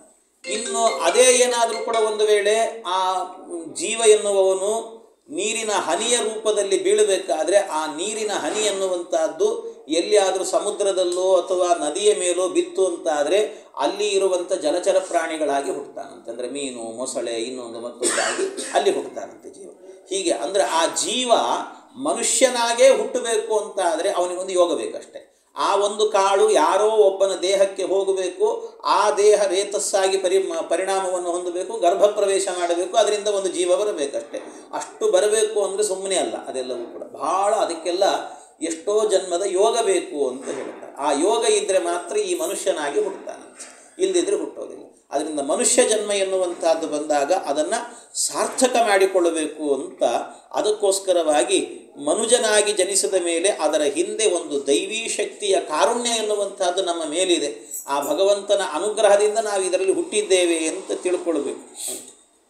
ಇವತ್ತು ನಾವೆಲ್ಲ ಏನು ಮಾಡುತ್ತಾ ಇದ್ದೇವೆ ಅಂತಂದರೆ, ನಾವು ಈ ಉಪನಯನ ಸಂಸ್ಕಾರ ಅನ್ನುವಂಥದ್ದನ್ನು ಯಾವುದ್ಯಾವುದೋ ರೀತಿಯಲ್ಲಿ ಆಚರಣೆ ಮಾಡಿಕೊಳ್ಳದೇನೆ ಇದು ಏನಾಗಬೇಕು ಅಂತಂದರೆ, ನಾವು ಓದುವಂಥದ್ದು ಯಾಕೆ ಅಂತಂದರೆ ಒಳ್ಳೆ ಎಜುಕೇಟೆಡ್ ಆಗಬೇಕು ಅಂತ ಓದೋದು. ನಾವು ಎಜುಕೇಟೆಡ್ ಆಗಬೇಕು ಅಂತ ನಾವು ಅಧ್ಯಯನವನ್ನು ಮಾಡುತ್ತೇವೆ. ಆದರೆ ಎಜುಕೇಟೆಡ್ ಆಗಿ ಓದೋದು ಅಂತಂದರೆ ಅದು ಕಣ್ಣು ಮುಚ್ಚೋದಕ್ಕಲ್ಲ. ಎಷ್ಟೋ ಜನ ಎಜುಕೇಟೆಡ್ ಆಗಿರ್ತಾರೆ, ಏನೇನೋ ಓದಿರ್ತಾರೆ, ಆದರೆ ಸಣ್ಣ ಪುಟ್ಟ ಗಲಾಟೆಗೋಸ್ಕರವಾಗಿ ತಮ್ಮ ದೇಹವನ್ನೇ ತ್ಯಾಗ ಮಾಡುವಷ್ಟರ ಮಟ್ಟಿಗೆ ಹೋಗ್ತಾರೆ. ಅದರಿಂದ ಎಜುಕೇಷನ್ ಎನ್ನುವಂಥದ್ದು ಎಲ್ಲಿಗೆ ಬಂದು ನಿಂತಿದೆ ಅಂತ ಅನಿಸುತ್ತೆ. ಅದಕ್ಕೋಸ್ಕರವಾಗಿ ಮನಸ್ಸಿನ ಸ್ಥೈರ್ಯ ಬರಬೇಕು ಅಂದರೆ ವೇದಾಂತದ ಅಧ್ಯಯನ ಎನ್ನುವಂಥದ್ದು ಬೇಕು. ಯಾವುದ್ಯಾವುದನ್ನು ಓದಿದರೆ ಆ ಮನಸ್ಸಿನ ಸ್ಥೈರ್ಯ ಎನ್ನುವಂಥದ್ದು ಬರುವುದಿಲ್ಲ. ಆದ್ದರಿಂದ ಆ ಜೀವನಿಗೊಂದು ಸಂಸ್ಕಾರ ಎನ್ನುವಂಥದ್ದು, ವಿವೇಕಿ ಮನುಷ್ಯನಿಗೆ ಈ ಹುಟ್ಟು ಸಾವಿನ ಭಾರವನ್ನು ದೇವರ ಮೇಲೆ ಹಾಕಿ ತಾನು ನಿರಾಳವಾಗಿರಬೇಕಂತೆ, ನಿರಾಳವಾಗಿರಬೇಕು. ಆ ಗರ್ಭದಿಂದ ಹಿಡ್ಕೊಂಡು ಶಿಶುವಿನ ಬೆಳವಣಿಗೆಗೋಸ್ಕರವಾಗಿ ಅನೇಕ ಸಂಸ್ಕಾರ. ಅವನಿಗೆ ಉಪನಯನ ಮಾಡೋ ಹೊತ್ತಿಗೇನೆ 9 ಸಂಸ್ಕಾರ ನಡೆದು ಹೋಗಿರುತ್ತೆ. ಅದರಲ್ಲಿ 9 ಸಂಸ್ಕಾರ ಎನ್ನುವಂಥದ್ದು ಗರ್ಭಾಧಾನ, ಪುಂಸವನ, ಸೀಮಂತ, ವಿಷ್ಣುಬಲಿ ಅಂತ ಈ 4 ಸಂಸ್ಕಾರಗಳನ್ನು ನಡೆಸಿದ ಮೇಲೆ ಜಾತಕರ್ಮ, ನಾಮಕರಣ, ಉಪನಿಷ್ಕ್ರಮಣ, ಅನ್ನಪ್ರಾಶನ, ಚೌಲ ಅಂತ 5 ಕರ್ಮ. ಈ ಇಷ್ಟು ಕರ್ಮಗಳನ್ನು ಕೂಡ ನಡೆಸಿದ ಮೇಲೆ ಒಟ್ಟು 9 ಕರ್ಮಗಳು. ಈ ಕರ್ಮಗಳನ್ನು ಮಾಡೋದು ಯಾಕೆ ಅಂತಂದರೆ, ಅವನು ಗರ್ಭದಲ್ಲಿ ಜನಿಸಿದ್ದರಿಂದಾಗಿ ಹುಡುಗ ಗರ್ಭದ ದೋಷ ಎನ್ನುವುದು ಅವನಿಗಿರುತ್ತಂತೆ, ಗರ್ಭದ ದೋಷ. ಹಾಗಾಗಿ ಗರ್ಭದಲ್ಲಿ ಒಂದು ದೋಷ ಇತ್ತು, ಆದ್ದರಿಂದಾಗಿ ಗರ್ಭವಾಸದ ಕೊಳೆಯನ್ನು ತೆಗೆಯೋದಕ್ಕೋಸ್ಕರವಾಗಿ ಈ 9 ಸಂಸ್ಕಾರಗಳನ್ನು ಮಾಡಬೇಕು. ಈಗ 10ನೇ ಸಂಸ್ಕಾರಕ್ಕೆ ಅವನಿಗೆ ಗರ್ಭವಾಸ ಮಾಡಿದಂಥ ಏನೇನು ದೋಷ ಇತ್ತು ಅದೆಲ್ಲ ಕಿತ್ತುಕೊಂಡು ಹೋಗಿರುತ್ತೆ. ಅವನಿಗೆ ಆ ಮಂತ್ರದಿಂದಲೇ ಆ ಶಕ್ತಿಯಿಂದ ಹೋಗಿರ್ತದಂತೆ. ಅದಕ್ಕೋಸ್ಕರ ಈ 10ನೇ ಸಂಸ್ಕಾರ ಮಾಡುವ ಹೊತ್ತಿಗೆ ಅವನಲ್ಲಿ ಸಾಕ್ಷಾತ್ ವಾಮನ ರೂಪಿ ಭಗವಂತನೇ ಬಂದು ಸನ್ನಿಹಿತನಾಗಿರ್ತಾನೆ. ಅಷ್ಟು ಅವನಲ್ಲೊಂದು ಸನ್ನಿಧಾನ ಬರ್ತದಾಗ ಅದಕ್ಕೆ ಸರಿಯಾದ ಸಂಸ್ಕಾರ ಅಂತ ಹೇಳ್ತಾರೆ. ಹೀಗೆ 16 ಸಂಸ್ಕಾರಗಳಲ್ಲಿ ಇದು 10ನೇ ಸಂಸ್ಕಾರ ಅಂತ ಇದನ್ನು ಹೇಳುತ್ತಾರೆ. ಈ 10ನೇ ಸಂಸ್ಕಾರ ಎನ್ನುವಂತಹದ್ದು, ಇದಕ್ಕೆ ಈ ಸಂಸ್ಕಾರಕ್ಕೆ ಹೆಸರು ಏನು ಅಂದರೆ ಉಪನಯನ ಅಂತ ಕರೀತಾರೆ. ಉಪನಯನ. ಉಪನಯನ ಅನ್ನೋ ಶಬ್ದಕ್ಕೆ ಅರ್ಥ ಏನು ಅಂತಂದರೆ, ಉಪನಯನ ಅಂದರೆ ಉಪ, ಸಂಸ್ಕೃತದಲ್ಲಿ ಉಪ ಅನ್ನೋ ಶಬ್ದಕ್ಕೆ ಅರ್ಥ ಏನು ಅಂದರೆ, ಉಪ ಅಂದರೆ ಮೇಲೆ ಅಂತ ಅರ್ಥ, ನಯನ ಅಂದರೆ ಕಣ್ಣು ಅಂತ ಅರ್ಥ, ಮೇಲೆ ಕಣ್ಣು ಅಂತ. ಅಂದರೆ ಅರ್ಥ ಏನು ಅಂತಂದರೆ ಅನೇಕ ಅರ್ಥಗಳಿದೆ ಇದಕ್ಕೆಲ್ಲದಕ್ಕೂ ಕೂಡ. ಅಂದರೆ ಇದನ್ನು ಮೇಲಕ್ಕೆ ಕೊಂಡೊಯ್ಯುವಂಥ ಕಣ್ಣು ಅಂತ. ಮೇಲಕ್ಕೆ ಕೊಂಡೊಯ್ಯುವಂಥ ಕಣ್ಣು ಅಂದರೆ ಅರ್ಥ ಏನು ಹಾಗಾದರೆ? ಅಂದರೆ ಅದರ ಅರ್ಥ ಏನು ಅಂದರೆ ಮೇಲೆ ಇರುವ ಭಗವಂತನ ಬಳಿಗೆ ಕೊಂಡೊಯ್ಯುವಂಥ ಕಣ್ಣು, ಪರಮಾತ್ಮನ ಬಳಿಗೆ ಕೊಂಡೊಯ್ಯು. ಉಪ ಅನ್ನೋ ಶಬ್ದಕ್ಕೆ ಊಪರ್, ಉಪ್ಪು, ಏನಂತ ಅಪ್ಪು, ಇದೆಲ್ಲ ಬಂದದ್ದು ಉಪಶಬ್ದದಿಂದಲೇ ಬಂದದ್ದು. ಸಂಸ್ಕೃತ ಶಬ್ದದಿಂದಲೇ ಊಪರ್ ಅಂತ ಬರುತ್ತೆ, ಹಿಂದಿಯಲ್ಲಿ ಅಪ್ ಅಂತ ಆಗುತ್ತೆ. ಇದೆಲ್ಲವೂ ಕೂಡ ಕನ್ನಡದಲ್ಲಿ ಉಪ್ಪರಿಗೆ ಅಂತ ಆಗುತ್ತೆ. ಹೀಗೆ ಉಪ ಶಬ್ದಕ್ಕೆ ಮೇಲೆ ಅಂತ ಅರ್ಥ ಇದೆ. ಮೇಲೆ, ಮೇಲೆಗೆ ಮೇಲೆ ಇರುವ ಕಣ್ಣು ಅಂತ. ಮೇಲಿರುವ ಕಣ್ಣು ಅಂತಂದರೆ ಈ ನಾವು ಹೊರಗಡೆ ಏನು ನೋಡುತ್ತೇವೆ ಲೌಕಿಕವಾದಂಥ ಕಣ್ಣು, ಈ ಕಣ್ಣಲ್ಲ ನಮ್ಮದು. ನಿಜವಾದ ಕಣ್ಣು ಅಂತರಂಗದಲ್ಲಿದೆ, ಅದು ಮೇಲಿರುವಂಥ ಭಗವಂತನನ್ನು ಕಾಣುವ ಕಣ್ಣು. ಆದ್ದರಿಂದ ಆ ಕಣ್ಣನ್ನು ತೆರೆಸುವಂಥ ಒಂದು ಪ್ರಕ್ರಿಯೆ ಏನಿದೆ ಅದಕ್ಕೆ ಉಪನಯನ ಅಂತ ಕರೀತಾರೆ. ಆವತ್ತಿನಿಂದಲೂ ಕೂಡ ಅವನು ವೇದಾಂತವನ್ನು, ಉಪನಿಷತ್ತುಗಳನ್ನು ಅಧ್ಯಯನ ಮಾಡಿಕೊಂಡು ಸನ್ನದ್ಧನಾಗಬೇಕು ಅಂತ ಅರ್ಥ. ಈ ರೀತಿಯಲ್ಲಿ ಈ ಉಪನಯನ ಅನ್ನುವಂಥ ಸಂಸ್ಕಾರ ಎನ್ನುವಂಥದ್ದು ನಡೆಯಬೇಕು. ಇದು ಒಂದರ್ಥ. ಇನ್ನೊಂದು ಅರ್ಥದಲ್ಲಿ ಉಪನಯನ ಅಂದರೆ ಉಪ ಅಂದರೆ ಹತ್ತಿರ ಅಂತ ಅರ್ಥ. ಉಪ ಅಂದರೆ ಹತ್ತಿರ ಅಂತಲೂ ಅರ್ಥ ಇದೆ. ನಯನ ಅಂದರೆ ಕೊಂಡೊಯ್ಯುವಂಥದ್ದು ಅಂತ ಅರ್ಥ. ಹತ್ತಿರಕ್ಕೆ ಕೊಂಡೊಯ್ಯುವ ಪ್ರಕ್ರಿಯೆ ಅಂದರೆ ಯಾರ ಹತ್ತಿರಕ್ಕೆ? ಹತ್ತಿರ ಅಂತಂದರೆ ಯಾರ್ದು? ನನ್ನ ಫ್ರೆಂಡ್ಸು ಅಥವಾ ಇನ್ಯಾರೋ ಅಲ್ಲ, ಮತ್ತೇನು? ದೇವರ ಹತ್ತಿರಕ್ಕೆ ಕರೆದುಕೊಂಡು ಹೋಗುವಂಥದ್ದು. ದೇವರಿಗೆ ನಾವು ಹತ್ತಿರ ಆಗುವಂಥದ್ದು. ಶಾಸ್ತ್ರೀಯ ಪರಿಭಾಷೆಯಲ್ಲಿ ಎತ್ತರ ಅಂತಂದರೆ ಅದು ಆಧ್ಯಾತ್ಮಿಕವಾದ ಎತ್ತರ. ಹತ್ತಿರ ಅಂದರೆ ಅದು ಜ್ಞಾನದ ಉನ್ನತಿಯನ್ನು ಪಡೆದು ಭಗವಂತನ ಹತ್ತಿರಕ್ಕೆ ಹೋಗುವಂಥ ಪ್ರಕ್ರಿಯೆ. ಇಂಥ ಏನು ಪ್ರಕ್ರಿಯೆ ಇದೆಯಲ್ವ, ಇದಕ್ಕೆ ಉಪನಯನ ಅಂತ ಕರೀತಾರೆ. ಇದು ಉಪನಯನ ಅನ್ನುವಂಥ ಶಬ್ದದ ಅರ್ಥ. ಹೀಗೆ ಈ ಚಿಂತನೆಗೆ ಅನುಗುಣವಾಗಿ ಇನ್ನೊಂದು ಅರ್ಥ ಏನು ಅಂದರೆ ಉಪನಯನ ಅಂತಂದರೆ ಉಪನಯನ. ಹತ್ತಿರ ಅಂತಂದರೆ ಹತ್ತಿರಕ್ಕೆ ನಯನ, ಕೊಂಡೊಯ್ಯೋದು. ಅಂದರೆ ಆವತ್ತು ಉಪನಯನ ಆದ ಕೂಡಲೇ ಅವನ ಕೈಯಲ್ಲಿ ದರ್ಬೆಯನ್ನು ಹಿಡಿದುಕೊಂಡು ಗುರುಗಳ ಹತ್ತಿರಕ್ಕೆ ಹೋಗಿ, ಸ್ವಾಮಿ ನಾನು ನಿಮ್ಮ ಬಳಿಯಲ್ಲಿ ಅಧ್ಯಯನ ಮಾಡಲಿಕ್ಕೆ ಅಂತ ಬಂದಿದ್ದೇನೆ ಅಂತ ಅವರ ಹತ್ತಿರಕ್ಕೆ ಹೋಗಿ ಕೂತ್ಕೊಳ್ಳುವಂಥದ್ದು. ಆವತ್ತಿನಿಂದಲೂ ಕೂಡ ಬೇರೆ ಏನಿಲ್ಲ.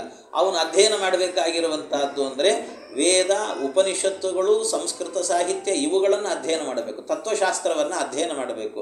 ಅದಕ್ಕೋಸ್ಕರವಾಗಿ ಅಂದರೆ ಗುರುಗಳ ಹತ್ತಿರಕ್ಕೆ ಕೊಂಡೊಯ್ಯುವಂಥ ಒಂದು ಪ್ರಕ್ರಿಯೆ ಆದ್ದರಿಂದಾಗಿ ಇದಕ್ಕೆ ಉಪನಯನ ಅಂತ ಕರೀತಾರೆ. ಈ ಅರ್ಥದಲ್ಲೂ ಕೂಡ ಉಪನಯನ ಅನ್ನುವಂಥ ಶಬ್ದ ಇದು ಹೇಳುತ್ತೆ. ಇನ್ನು ಈ ಉಪನಯನ ಶಬ್ದದ ಬಗ್ಗೆ ಹೇಳಬೇಕಾದ್ರೆ ಇದನ್ನು ಮತ್ತೊಂದು ಕಡೆಯಲ್ಲಿ ಧರ್ಮಸಿಂಧು ಅಂತ ಒಂದು ಗ್ರಂಥ ಇದೆ. ಆ ಧರ್ಮಸಿಂಧುಕಾರರು ಹೇಳಬೇಕಾದ್ರೆ ಉಪನಯನಂ ನಾಮ ಆಚಾರ್ಯ ಸಮೀಪ ನಯನಾಂಗಕಃ ಗಾಯತ್ರಿ ಉಪದೇಶ ಪ್ರದಾನಕಃ ಕರ್ಮ ವಿಶೇಷ ಅಂತ ಹೇಳುತ್ತಾರೆ. ಅಂದರೆ ಆಚಾರ್ಯರ ಹತ್ತಿರಕ್ಕೆ ಕೊಂಡೊಯ್ಯುವಂತಹದ್ದು ಮತ್ತು ಗಾಯತ್ರಿ ಉಪದೇಶ ಪ್ರಧಾನವಾಗಿರುವಂತಹ ಒಂದು ಕರ್ಮ ವಿಶೇಷವನ್ನು ಉಪನಯನ ಅಂತ ಕರೀತಾರೆ ಅಂತ. ಹೀಗೆ ಉಪನಯನ ಅನ್ನುವಂಥದ್ದು ಅಂದರೆ ಗಾಯತ್ರಿ ಉಪದೇಶವೂ ಕೂಡ ಅದರಲ್ಲೇ ಸೇರಿದೆ. ಅದರಿಂದ ಒಂದು ಪ್ರತ್ಯೇಕವಾಗಿಟ್ಟುಕೊಂಡಾಗ ಬ್ರಹ್ಮೋಪದೇಶ ಅನ್ನುವಂಥದ್ದು ಒಂದು ಪ್ರಕ್ರಿಯೆ, ಅದರಲ್ಲಿ ಉಪನಯನ ಅನ್ನುವಂಥದ್ದು ಒಂದು ಪ್ರಕ್ರಿಯೆ. ಹಾಗಾಗಿ ಎರಡನ್ನೂ ಶಬ್ದ ಬಳಸ್ತಾರೆ. ಆದರೆ ಒಂದು ಅರ್ಥದಲ್ಲಿ ಉಪನಯನ ಅಂದರೆ ಇದರ ಸಂಸ್ಕಾರದಲ್ಲಿ ಎಲ್ಲವೂ ಸೇರಿದೆ. ಆದ್ದರಿಂದ ಇವೆಲ್ಲವೂ ಕೂಡ ಏನು ಅಂದರೆ ಉಪನಯನ, ಬ್ರಹ್ಮೋಪದೇಶ, ಮೌಂಜಿ ಬಂಧನ ಅಥವಾ ಮುಂಜಿ ಇದೆಲ್ಲ ಏನಿದೆ ಈ ಶಬ್ದಗಳೆಲ್ಲವೂ ಕೂಡ ಪರ್ಯಾಯ ಶಬ್ದಗಳು. ಒಂದು ರೀತಿಯಲ್ಲಿ ಎಲ್ಲವೂ ಕೂಡ ಒಂದೇ ಅರ್ಥವನ್ನು ಹೇಳುವಂಥ ಒಂದೊಂದು ಶಬ್ದಗಳು ಅಂತ ಹೇಳ್ತಾರೆ. ಬ್ರಹ್ಮೋಪದೇಶ ಅಂತ ಹೇಳಿದರೆ ಬ್ರಹ್ಮ ಅಂತಂದರೆ ಗಾಯತ್ರಿ ಮಂತ್ರ ಅಂತ ಅರ್ಥ. ಆ ಗಾಯತ್ರಿ ಮಂತ್ರ ಎನ್ನುವಂಥದ್ದು ಇದೆಯಲ್ವ, ಅದನ್ನು ಬ್ರಹ್ಮ ಅನ್ನೋ ಶಬ್ದಕ್ಕೆ ಬೃಹತ್ತಾದದ್ದು ಅಂತ ಅರ್ಥ. ಬೃಹತ್ತಾದಂತಹ ಮಂತ್ರ. ಆ ಬೃಹತ್ತಾದಂತಹ ಮಂತ್ರವನ್ನು ತಂದೆಯಾದವನು ಉಪದೇಶ ಕೊಡ್ತಾನೆ. ಆದ್ದರಿಂದ ಅದಕ್ಕೆ ಬ್ರಹ್ಮೋಪದೇಶ ಅಂತ ಕರೀತಾರೆ. ಇದು ಬ್ರಹ್ಮೋಪದೇಶ ಅಂತ.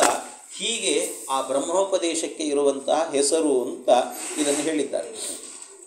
ಇದರಲ್ಲಿ ಬ್ರಹ್ಮದೇವರಿದ್ದಾರೆ, ಚತುರ್ಮುಖ ಬ್ರಹ್ಮದೇವರು. ಭಾಗವತದಲ್ಲಿ ಆರಂಭದಲ್ಲಿ ಒಂದು ಶ್ಲೋಕ ಇದೆ. ಭಾಗವತದ ಆರಂಭದಲ್ಲಿ ಒಂದು ಶ್ಲೋಕ ಹೇಳುವಾಗ ಒಂದು ಮಾತನ್ನು ಹೇಳ್ತಾರೆ. ಜನ್ಮಾದ್ಯಸ್ಯ ಯತೋನ್ವಯಾತ್ ಇತರತಶ್ಚಾರ್ತೇಷ್ವಭಿಜ್ಞಸ್ವರಾಟ್ ತೇನೇ ಬ್ರಹ್ಮ ಹೃದಯ ಆದಿ ಕವಯೇ ಮುಖ್ಯಂತಿ ಯಂ ಸೂರಯಃ. ಅಲ್ಲಿ ಏನು ಹೇಳಿದ್ದಾರೆ? ತೇನೇ ಬ್ರಹ್ಮ ಹೃದಯ ಆದಿ ಕವಯೇ ಅಂತ ಹೇಳಿದರು. ಅದನ್ನು ಆದಿ ಕವಯೇ, ಆದಿಕವಿ ಅಂತ ಹೇಳಿದರೆ ಚತುರ್ಮುಖ ಬ್ರಹ್ಮದೇವರು ಅಂತ ಅರ್ಥ.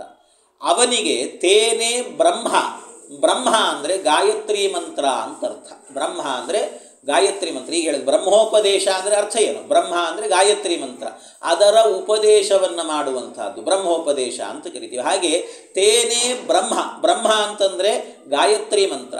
ಆ ಗಾಯತ್ರಿ ಮಂತ್ರವನ್ನು ಚತುರ್ಮುಖ ಬ್ರಹ್ಮದೇವರಿಗೆ ಆರಂಭದಲ್ಲಿ ಸೃಷ್ಟಿಕಾಲದಲ್ಲಿ ಮೊಟ್ಟ ಮೊದಲಿಗೆ ಉಪದೇಶ ಮಾಡಿದ್ದೇ ಭಗವಂತ ಅಂತ, ಪರಮಾತ್ಮ ಮಾಡಿದ್ದು. ಆ ಪರಮಾತ್ಮ ಮಾಡಿದ್ದು ಅಂತ ಹೇಳುವಾಗ ಅಲ್ಲೊಂದು ಶಬ್ದ ಹಾಕಿದ್ದಾರೆ ಭಾಗವತದಲ್ಲಿ. ಏನಂತ?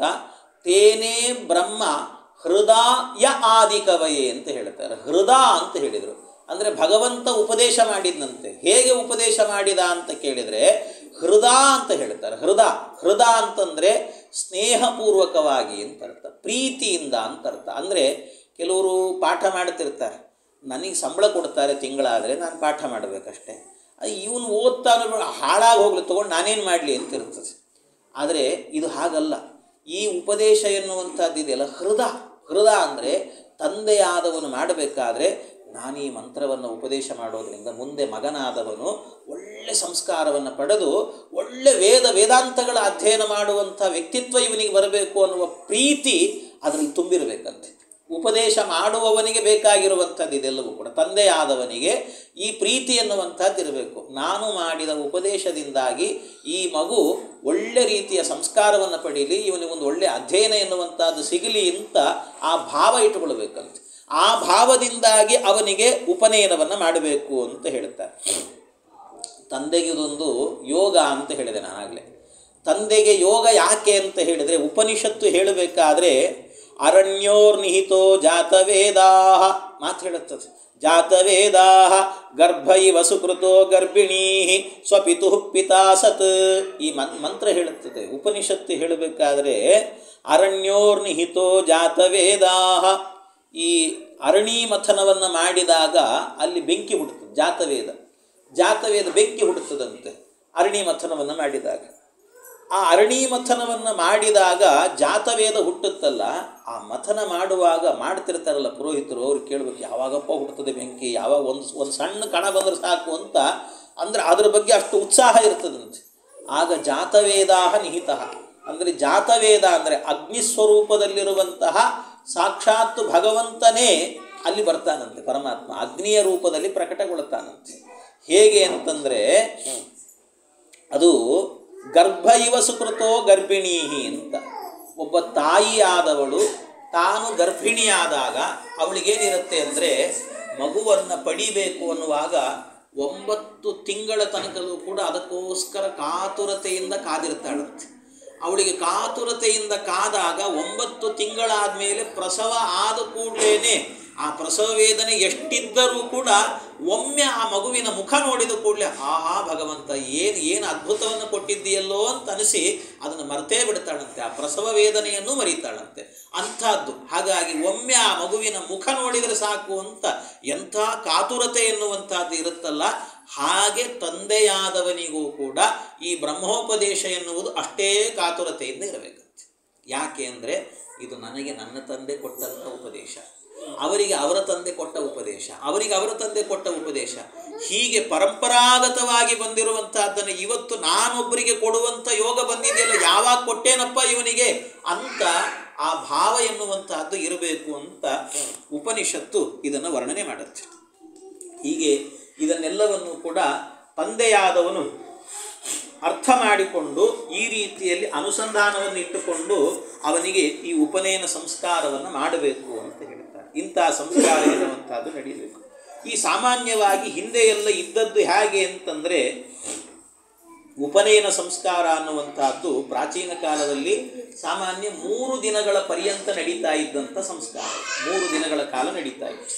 ಅದು ಮೊದಲನೇ ದಿವಸ ಪುಣ್ಯಾಹ, ನಾಂದಿ, ಆಮೇಲೆ ಕೌತುಕ ಬಂಧನ, ಗ್ರಹಯಜ್ಞಗಳು ಅಂತ. ಗ್ರಹಯಜ್ಞ ಅಂತ ಹೇಳಿದರೆ ಗ್ರಹಗಳಿಗೆ ಒಂದು ತೃಪ್ತಿ ಆಗಬೇಕು ಅಂತ ಒಂದು ಯಜ್ಞವನ್ನು ಮಾಡಬೇಕು, ಗ್ರಹಯಜ್ಞ ಅಂತ ಹೇಳ್ತಾರೆ. ಅಂದರೆ ಏನಾಗುತ್ತೆ ಅಂದರೆ ನಾವು ಮಾಡುವ ಉಪನಯನದ ಕಾಲದಲ್ಲಿ ಎಲ್ಲ ಗ್ರಹಗಳು ಕೂಡ ಒಳ್ಳೆಯ ಸ್ಥಾನದಲ್ಲಿ ಬಂದು ನಿಂತುಕೊಂಡು ಅನುಗ್ರಹ ಮಾಡಬೇಕು. ಅಂದರೆ ನವಗ್ರಹಗಳೆಲ್ಲವೂ ಕೂಡ ಒಮ್ಮೆ ನಮಗೆ ಒಳ್ಳೆ ರೀತಿ ಅನುಗ್ರಹ ಮಾಡಬೇಕು ಅಂತ ಒಂದು ನವಗ್ರಹ ಪೂಜೆಯನ್ನು ಅಥವಾ ನವಗ್ರಹ ಹೋಮವನ್ನು ಮಾಡಿ ಅದರ ಸಿದ್ಧತೆಯನ್ನು ಮಾಡಿಕೊಳ್ಬೇಕು. ಹೀಗೆ ಗ್ರಹಯಜ್ಞ ಎನ್ನುವಂಥದ್ದು ನಡೀಬೇಕು. 2ನೇ ದಿವಸದಲ್ಲಾಗಬೇಕಾದ್ರೆ ಸುಮುಹೂರ್ತದಲ್ಲಿ ಬ್ರಹ್ಮೋಪದೇಶ ಎನ್ನುವಂಥದ್ದು, ಅವತ್ತೇನೆ ಸಾಯಂಕಾಲದ ಹೊತ್ತಿಗೆ ಬ್ರಹ್ಮೌದನ ಅಥವಾ ಅನುಪ್ರವಚನೀಯ ಹೋಮ ಅಂತ ಕರೀತಾರೆ. ಅವತ್ತು ಸಾಯಂಕಾಲದ ಹೊತ್ತಿಗೆ ನಡೀಬೇಕು ಅನುಪ್ರವಚನೀಯ ಹೋಮ ಅಂತ. ಇದು 2ನೇ ದಿವಸ. ಮರುದಿವಸ ಅಂದರೆ ಮರುದಿವಸದಲ್ಲಿ ಅದನ್ನು 4ನೇ ದಿವಸಕ್ಕೂ ಕೂಡ ಹೇಳಿದ್ದಾರೆ ಕೆಲವು ಪುರಾಣದಲ್ಲಿ. ಆ 4ನೇ ದಿವಸ ಆಗಬೇಕಾದ್ರೆ ಏನು ಅಗ್ನಿಯನ್ನು ರಕ್ಷಣೆ ಮಾಡಿಟ್ಟುಕೊಂಡಿರಬೇಕು. ಮೊದಲೇ ಆ ಅಗ್ನಿಯನ್ನು ರಕ್ಷಣೆ ಮಾಡಿಟ್ಟುಕೊಂಡಂಥ ಅಗ್ನಿಯಲ್ಲಿ ಅಗ್ನಿ ಕಾರ್ಯವನ್ನು ಮಾಡಿ ಮೇಧಾಜನನ ಮಾಡಬೇಕಂತೆ. ಆಮೇಲೆ ಅದರ ಜೊತೆಗೆ ಅಜಿನ ದಂಡಗಳನ್ನೆಲ್ಲವನ್ನು ಕೂಡ ವಿಸರ್ಜನೆಯನ್ನು ಮಾಡಲಿಕ್ಕೆ ಇರ್ತದೆ. ಈ ರೀತಿಯಲ್ಲಿ ಮಾಡಿ ಹೀಗೆ ಇದನ್ನು ಮಾಡತಕ್ಕಂಥ ಇದು 3 ದಿನಗಳಲ್ಲಿ ನಡೆಯುವಂಥ ಒಂದು ಮುಂಜಿ ಅನ್ನುವಂತಹ ಒಂದು ಪ್ರಕ್ರಿಯೆ ಅಂತ ಹೇಳ್ತಾರೆ. ಇದನ್ನು ಮುಂಜಿ ಅಥವಾ ಉಪನಯನ ಅನ್ನುವಂಥ ಪ್ರಕ್ರಿಯೆ. ಈ ಉಪನಯನದಲ್ಲಿ ಆಗಬೇಕಾದ್ರೆ ಇದರಲ್ಲಿ ಈ ಏನಂತಾರೆ, ಇದು ಮಾತೃಭೋಜನ ಅನ್ನುವಂಥದ್ದೆಲ್ಲ ಏನಿದೆ ಇದಕ್ಕೆ 10 ಹಲವು ವೈಭವಗಳನ್ನು ಮಾಡಲಿಕ್ಕೆ ಇರ್ತದೆ. 10 ಹಲವು ಇದೇನು ಶಾಸ್ತ್ರ ಏನು ಹೇಳಿಲ್ಲ. ಮತ್ತೆ ಮಾತೃಭೋಜನ ಅಂದ ಕೂಡಲೇ ಅದಕ್ಕೆ ಭೂಮದಂತೆ ಒಂದಷ್ಟು ಎಲೆಗಳನ್ನು ಹಾಕಿ ಸುತ್ತಲೂ ರಂಗವಲ್ಲಿಗಳನ್ನು ಹಾಕಿ ಏನು ಅದ್ಭುತವಾದಂತಹ ಎಲ್ಲ ರೀತಿಯ ಬಣ್ಣಗಳನ್ನೆಲ್ಲ ಹಾಕಿ ಮಾಡಿರ್ತಾರೆ. ಅವತ್ತು ಮಾಡಬಾರದು ಅಂತ ನಾನು ನಿಷೇಧ ಮಾಡ್ತಿಲ್ಲ, ಆದರೆ ಅದಕ್ಕೆ ಅಷ್ಟು ಒತ್ತು ಕೊಡಬೇಕಾದಂತೇನಿಲ್ಲ. ಆದರೆ ಅದೊಂದು ಅವಕಾಶ ಅಂತಲೂ ಕೂಡ. ಅಂದರೆ ಒಟ್ಟು ಏನಿರ್ತಾನೆ, ಒಟುವಿಗೆ ಅಕ್ಕ ಅಥವಾ ತಂಗಿ ಅಥವಾ ಚಿಕ್ಕಮ್ಮ ಚಿಕ್ಕ ಅತ್ತೆ ಯಾರಾದರೂ ಇದ್ದರೆ ಅವರಿಗೊಂದು ಅವಕಾಶ. ನನ್ನ ಅಳಿಯನ ಕಾರ್ಯಕ್ರಮದಲ್ಲಿ ಅಥವಾ ನನ್ನ ತಮ್ಮನ ಕಾರ್ಯಕ್ರಮದಲ್ಲಿ ನಾನು ಇದಕ್ಕೆಲ್ಲ ಭಾಗಿಯಾಗಿದ್ದೇನೆ, ನನ್ನ ಕೈ ಚಳಕವನ್ನು ತೋರಿಸ್ತೇನೆ ಅಂತ ಅವರಿಗೊಂದು ಅವಕಾಶ. ಇದೆಲ್ಲವೂ ಕೂಡ ಅಷ್ಟೇ. ಹಾಗೆ ರಂಗವಲ್ಲಿಯನ್ನು ಹಾಕೋದು ಮಾಡೋದು ಇದೆಲ್ಲವೂ ಕೂಡ ಇರುವಂಥದ್ದು. ಈ ರೀತಿಯಲ್ಲಿ ಇದನ್ನು ಮಾಡಿಸಬೇಕು ಅಂತ ಹೇಳ್ತಾರೆ. ಆದರೆ ಅದರಲ್ಲಿ ಪರಮ ಮುಖ್ಯವಾಗಿ ನಾನು ಆಗಲೇ ಹೇಳಿದಂತೆ ಮೊದಲು ಮಾಡಬೇಕಾಗಿರುವಂಥದ್ದು ಅಂದರೆ ವಟುವಿಗೆ ಅವನಿಗೆ ಮೊದಲಿಗೆ ಇನ್ನು ಸನಕ್ಷತ್ರಾಂ ಪೂರ್ವಾಂ ಸಂಧ್ಯಾಂ ಸನಕ್ಷತ್ರಾಂ ಅಂತ ಹೇಳಿದಂತೆ ಆ ನಕ್ಷತ್ರ ಇರುವ ಕಾಲದಲ್ಲೇನೆ ಬೆಳಗಿನ ಜಾವದಲ್ಲಿ ಎಬ್ಬಿಸಬೇಕು ಅವನು. ಅವತ್ತಿನ ದಿವಸ ನಕ್ಷತ್ರ ಇರುವ ಕಾಲದಲ್ಲೇನೆ ಎಬ್ಬಿಸಿ ಶೌಚಾದಿಗಳನ್ನು ಮುಗಿಸಿ ನಂತರ ಆ ವಟುವನ್ನು ದೇವರ ಮುಂದೆ ಕೂಡಿಸಿ ತಾಯಿ ಮತ್ತು ಸಹೋದರಿ ಇದ್ದರೆ ಸಹೋದರಿ ಅಥವಾ ಅಜ್ಜಿ ಯಾರಾದರೂ ಇದ್ದರೆ ಮುತ್ತೈದೆಯರು ಒಂದಷ್ಟು ಜನ ಸೇರಿಕೊಂಡು ಅವನಿಗೇನು ಮಾಡಬೇಕು, ಆರತಿಯನ್ನು ಮಾಡಬೇಕು. ಆಮೇಲೆ ಅವನಿಗೆ ಎಣ್ಣೆಯನ್ನು ಹಚ್ಚಿ ಅಭ್ಯಂಗ ಸ್ನಾನವನ್ನು ಮಾಡಿಸಬೇಕು. ಇದರಿಂದಾಗಿ ವಟುವಿನಲ್ಲಿ ಒಂದು ಶಾರೀರಿಕವಾದಂಥ ಒಂದು ಪೌಷ್ಟಿಕತೆ ಎನ್ನುವಂಥದ್ದು ಬರ್ತದೆ.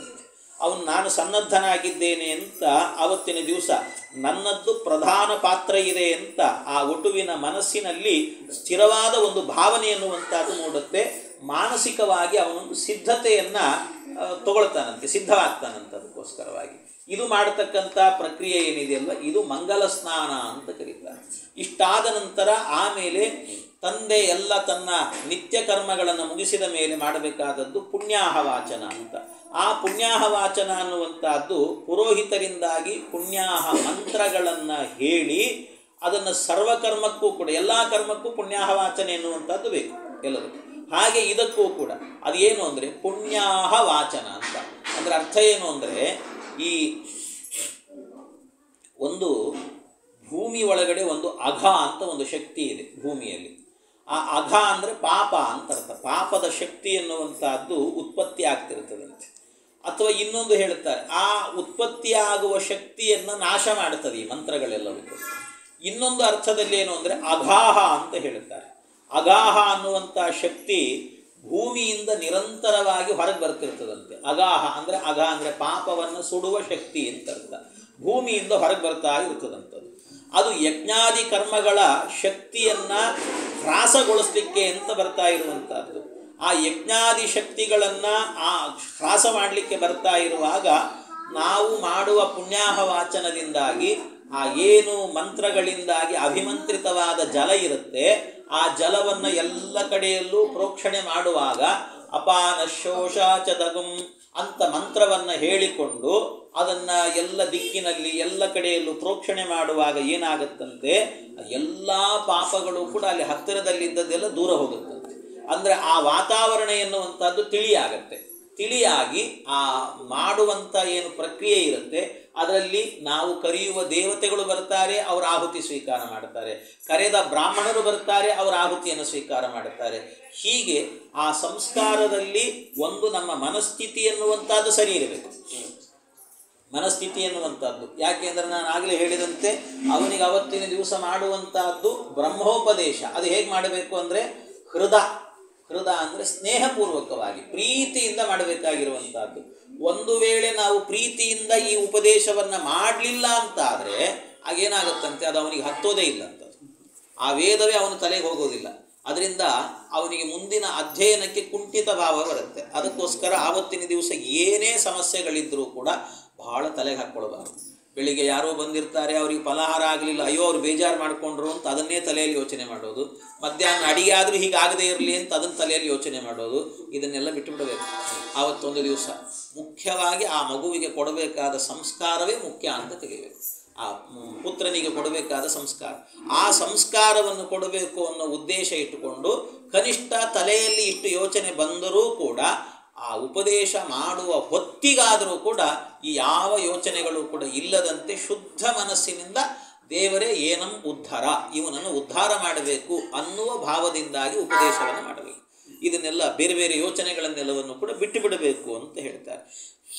ಹೀಗೆ ಇದು ಮೊದಲಿಗೆ ಮಾಡಬೇಕಾಗಿರುವಂಥ ಒಂದು ಪುಣ್ಯ, ಅಘಶಕ್ತಿಯನ್ನು ಅಂದರೆ ಅಗಾಹ ಅನ್ನುವಂಥ ಶಕ್ತಿಯನ್ನು ಅಲ್ಲಿಂದ ನಾಶ ಮಾಡತಕ್ಕಂಥದ್ದು ಅಂತ ಹೇಳ್ತಾರೆ.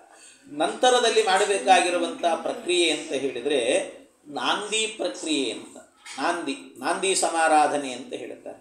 ಅಂದರೆ ಪಿತೃದೇವತೆಗಳ ಅನುಗ್ರಹದ ಪ್ರಾರ್ಥನೆಯನ್ನು ಸಾಂಪ್ರದಾಯಿಕವಾದಂಥ ಕ್ರಮಕ್ಕೆ ಅನುಗುಣವಾಗಿ ನಾಂದಿ ಸಮಾರಾಧನೆ ಅಥವಾ ವೃದ್ಧಿಶ್ರಾದ್ದ ಅಂತಲೂ ಕೂಡ ಕರೀತಾರೆ ಇದಕ್ಕೆ. ಹೀಗೆ ಈ ಎಲ್ಲ ಕರ್ಮಗಳಲ್ಲೂ ಕೂಡ ಹೇಗೆ ಬಿಡಲಿಕ್ಕಿಲ್ಲ, ಗಣಪತಿ ಪೂಜೆಯನ್ನು ಬಿಡಲಿಕ್ಕೆ ಇಲ್ಲವೋ ಅದೇ ರೀತಿಯಲ್ಲಿ ನಾಂದಿಯನ್ನು ಕೂಡ ಬಿಡಲಿಕ್ಕಿಲ್ಲ. ಎಲ್ಲದರಲ್ಲೂ ಕೂಡ ನಾಂದಿ ಆ ಪಿತೃದೇವ ಅದು ಒಂದು ಶ್ರಾದ್ದವೇ. ಶ್ರಾದ್ದ ಅಂದ ಕೂಡಲೇ ಆ ಮೈಲಿಗೆ ಅಂತ ಚಿಂತನೆ ಮಾಡಬಾರ್ದು ಅದನ್ನು. ಮತ್ತೆ ಅದೊಂದು ಮಂಗಲವಾದಂಥ ಕಾರ್ಯಕ್ರಮ, ಅದು ಅಂತ ಮಂಗಲಮಯವಾದ ಕಾರ್ಯಕ್ರಮ. ನಾವು ಮಾಡುವಂಥದ್ದು ವಾರ್ಷಿಕ ಶ್ರಾದ್ದ ಎನ್ನುವಂಥದ್ದು ಪಿಂಡ ಪ್ರದಾನ ಮಾಡ್ತೇವೆ. ಇಲ್ಲೂ ಕೂಡ ಅದೇ ಪಿತೃದೇವತೆಗಳನ್ನೇ ಕರೆಯೋದು, ಇಲ್ಲೂ ಕೂಡ ಕರೆಯುವಂಥದ್ದು ನಾಂದಿ ಶ್ರಾದ್ದ ಅಷ್ಟೇ, ಹೆಸರು ಮಾತ್ರ ಬದಲಷ್ಟೇ. ಅವರನ್ನೇ ಕರೆಯುವಂಥದ್ದು ಎಲ್ಲ ಪಿತೃಗಳು. ಅವರನ್ನು ಕರೆದು ಕೂಡಿಸಿ ಅವರ ಸಮ್ಮುಖದಲ್ಲಿ, ಯಾಕೆಂದರೆ ಆ ನಾಂದಿ ಶ್ರಾದ್ದವನ್ನು ಮಾಡಿದಾಗ ಆ ಷೋಡಶ ಸಂಸ್ಕಾರಗಳಲ್ಲಿ ಅಂದರೆ ಜೀವನದಲ್ಲಿ ಮಾಡುವಂಥ ಯಾವ ಯಾಜ್ಞಿಕ ಪ್ರಕ್ರಿಯೆಗಳಾದರೂ ಕೂಡ ಅದಕ್ಕೆಲ್ಲದಕ್ಕೂ ಇದನ್ನು ಮಾಡಬೇಕು, ನಾಂದಿ ಶ್ರಾದ್ದವನ್ನು. ಅಷ್ಟೇ ಅಲ್ಲ, ಇದು ಅವಶ್ಯ ಕರ್ತವ್ಯವೂ ಕೂಡ ಅಂತ. ಈ ಅದರಲ್ಲಿ ಬರುವಂಥವರು ಅಂದರೆ ಮಾತೃಕಾ ದೇವತೆಗಳು ಬರ್ತಾರೆ. ಆಮೇಲೆ ಕುಲದೇವತೆಯನ್ನು ಪ್ರತಿಷ್ಠಾಪನೆ ಮಾಡುವಂಥದ್ದು. ಅವರ ಸನ್ನಿಧಾನದಲ್ಲಿ ನಮ್ಮ ಪೂರ್ವಜರೇನಿರ್ತಾರಲ್ಲ, ನಮ್ಮ ಪೂರ್ವಜರನ್ನು ಕರೆದು ಆ ವಿಪ್ರ ಪ್ರತೀಕದಲ್ಲಿ ಕೂಡಿಸುವಂಥದ್ದು. ಇವಾಗೆಲ್ಲ ಅದು ದರ್ಬೆಯಲ್ಲಿ ಮಾಡ್ತಾರೆ ಅಷ್ಟೇ. ಅಂತೂ ಆ ದರ್ಬೆಯಲ್ಲಿ ಕೂಡಿಸಿ ಅವರನ್ನು ಆರಾಧಿಸಿ ಅವರನ್ನು ಹೇಳೋದು, ಏತೇ ಭವಂತು ಮೇ ಪ್ರೀತಾಹ ಪ್ರಯಚ್ಛಂತು ಚ ಮಂಗಲಂ ಅಂತ. ನಾನು ಏನು ಮಾಡ್ತಿದ್ದನೋ ಅದರಿಂದ ಪ್ರೀತರಾಗಿ ನೀವೆಲ್ಲರೂ ಕೂಡ ನಮಗೆ ಮಂಗಲವನ್ನು ಉಂಟು ಮಾಡಿರಿ ಅಂತ ಅವರನ್ನು ಪ್ರಾರ್ಥನೆ ಮಾಡಿಕೊಳ್ಬೇಕಂತೆ. ಹೀಗೆ ಆ ಪಿತೃ ಪ್ರೀತಿಯನ್ನು ಸಂಪಾದನೆ ಮಾಡುವಂಥ ಪ್ರಕ್ರಿಯೆ ಇದೆಯಲ್ವ, ಇದನ್ನು ನಾಂದಿ ಶ್ರಾದ್ದ ಅಂತ ಕರೀತಾರೆ. ಈ ನಾಂದಿ ಶ್ರಾದ್ದ ಎನ್ನುವಂಥದ್ದು ಮಾಡಿದಾಗ ಆವತ್ತು ಅವರು ಬಂದು ಕೂತಿರ್ತಾರಂತೆ. ಬಂದು ಕೂಡುವಾಗ ಆವತ್ತಿನ ಮಗನಿಗೆ ಮಾಡ್ತಾ ಇರುವ ಸಂಸ್ಕಾರವನ್ನೆಲ್ಲ ಆ ಪಿತೃಗಳೆಲ್ಲ ನೋಡ್ತಾರಂತೆ. ಒಂದು ಸರ್ತಿ ನೋಡಿ ಅವರಿಗೆ ಸಂತೋಷ ಆಗ್ತದಂತೆ. ಎಷ್ಟು ಸಂತೋಷ ಆಗುತ್ತೆ ಅಂದರೆ ಅವ್ರು ಹೇಳ್ತಾರೆ, ಮಧ್ವಾಚಾರ್ಯ ಹೇಳಿದ ಮಾತಿದು. ಅವ್ರು ಹೇಳ್ತಾರೆ, ಆಸ್ಫೋಟಯಂತಿ ಪಿತರಃ ಪ್ರಣೃತ್ಯಂತಿ ಪಿತಾಮಹಃ ವೈಷ್ಣವೋಸ್ಮತ್ಕುಲೇ ಜಾತಃ ಸಂತಾರಯಿಷ್ಯತಿ ಅಂತ ಹೇಳ್ತಾರೆ. ಆಸ್ಫೋಟಯಂತಿ ಪಿತರಃ, ಕೆಲವ್ರು ಏನು ಮಾಡ್ತಾರಂತೆ, ತೊಡೆ ತಟ್ತಾರಂತೆ. ಅವರು ಪಿತೃಗಳೆಲ್ಲರೂ ಕೂಡ ತೊಡೆ ತಟ್ಟಿ ಕಬಡ್ಡಿ ಆಟ ಆಡೋಣ ಅಂತ ಹೇಳ್ತಾರಂತೆ.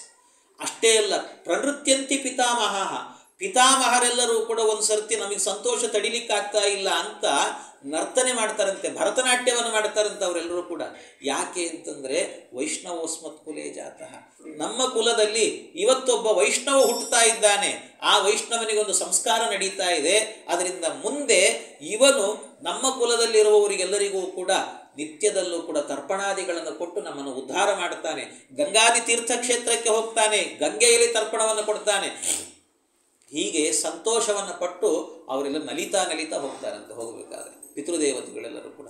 ಆದ್ದರಿಂದ ಆವತ್ತಿನ ದಿವಸ ಮಾಡುವಾಗ ನಾಂದಿ ಶ್ರಾದ್ದವನ್ನು ಮಾಡಿ ಪಿತೃಗಳನ್ನು ಕರೆದು ಅವರ ಸಮ್ಮುಖದಲ್ಲೇನೆ ಇವನಿಗೆ ಮಾಡಬೇಕಾದಂಥ ಸಂಸ್ಕಾರ, ಅವರ ಅನುಗ್ರಹವನ್ನು ಸಂತೋಷದಿಂದ ಅನುಗ್ರಹ ಮಾಡ್ತಾರಂತೆ. ಪಿತೃದೇವತೆಗಳ ಅನುಗ್ರಹ ಆಯಿತು ಅಂದರೆ ಒಂದು ಜನ್ಮಕ್ಕಲ್ಲ, ಅದು ಜನ್ಮ ಜನ್ಮಾಂತರಕ್ಕೂ ಕೂಡ ನಮ್ಮ ಜೊತೆಗೇ ಬರ್ತಿರ್ತದಂತೆ. ಹಾಗಾಗಿ ಪಿತೃದೇವತೆಗಳ ಅನುಗ್ರಹ ಎನ್ನುವಂಥದ್ದು ಬಹಳ ಮುಖ್ಯವಾಗಿರುವಂಥದ್ದು ಅಂತ ಹೀಗೆ ಈ ಪ್ರಕ್ರಿಯೆಯನ್ನು ಕೂಡ ಮಾಡಬೇಕು ಅಂತ ಹೇಳಿದ್ದಾರೆ. ಇನ್ನು ಇದಲ್ಲದೆ ಇನ್ನೊಂದು ಸಂಸ್ಕಾರ ಅಂದರೆ ಅದರಲ್ಲಿ ನಾನಾಗಲೇ ಹೇಳಿದಂತೆ ಮಾತೃಭೋಜನ ಅನ್ನುವಂಥದ್ದು. ಮಾತೃಭೋಜನ ಅಂದರೆ ತಾಯಿಯ ಜೊತೆಗೆ ಊಟ ಮಾಡೋದು ಅಂತ ಅರ್ಥ. ಮಾತೃ ಸಹಿತವಾದ ಭೋಜನ, ತಾಯಿಯ ಜೊತೆಗೆ ಕೂತ್ಕೊಂಡು ಊಟ ಮಾಡುವಂಥದ್ದು ಅಂತ. ಇದು ತಾಯಿಯ ಜೊತೆಗೆ ಊಟ ಮಾಡೋದು ಅಂದರೆ ಇದರ ಅರ್ಥ ಏನು ಅಂದರೆ ಆ ಒಟ್ಟು ಪರಿಷೇಕವಿಲ್ಲದೆ ತಿನ್ನುವ ಕೊನೆಯ ಊಟ ಇದು ಅಂತ ಅರ್ಥ.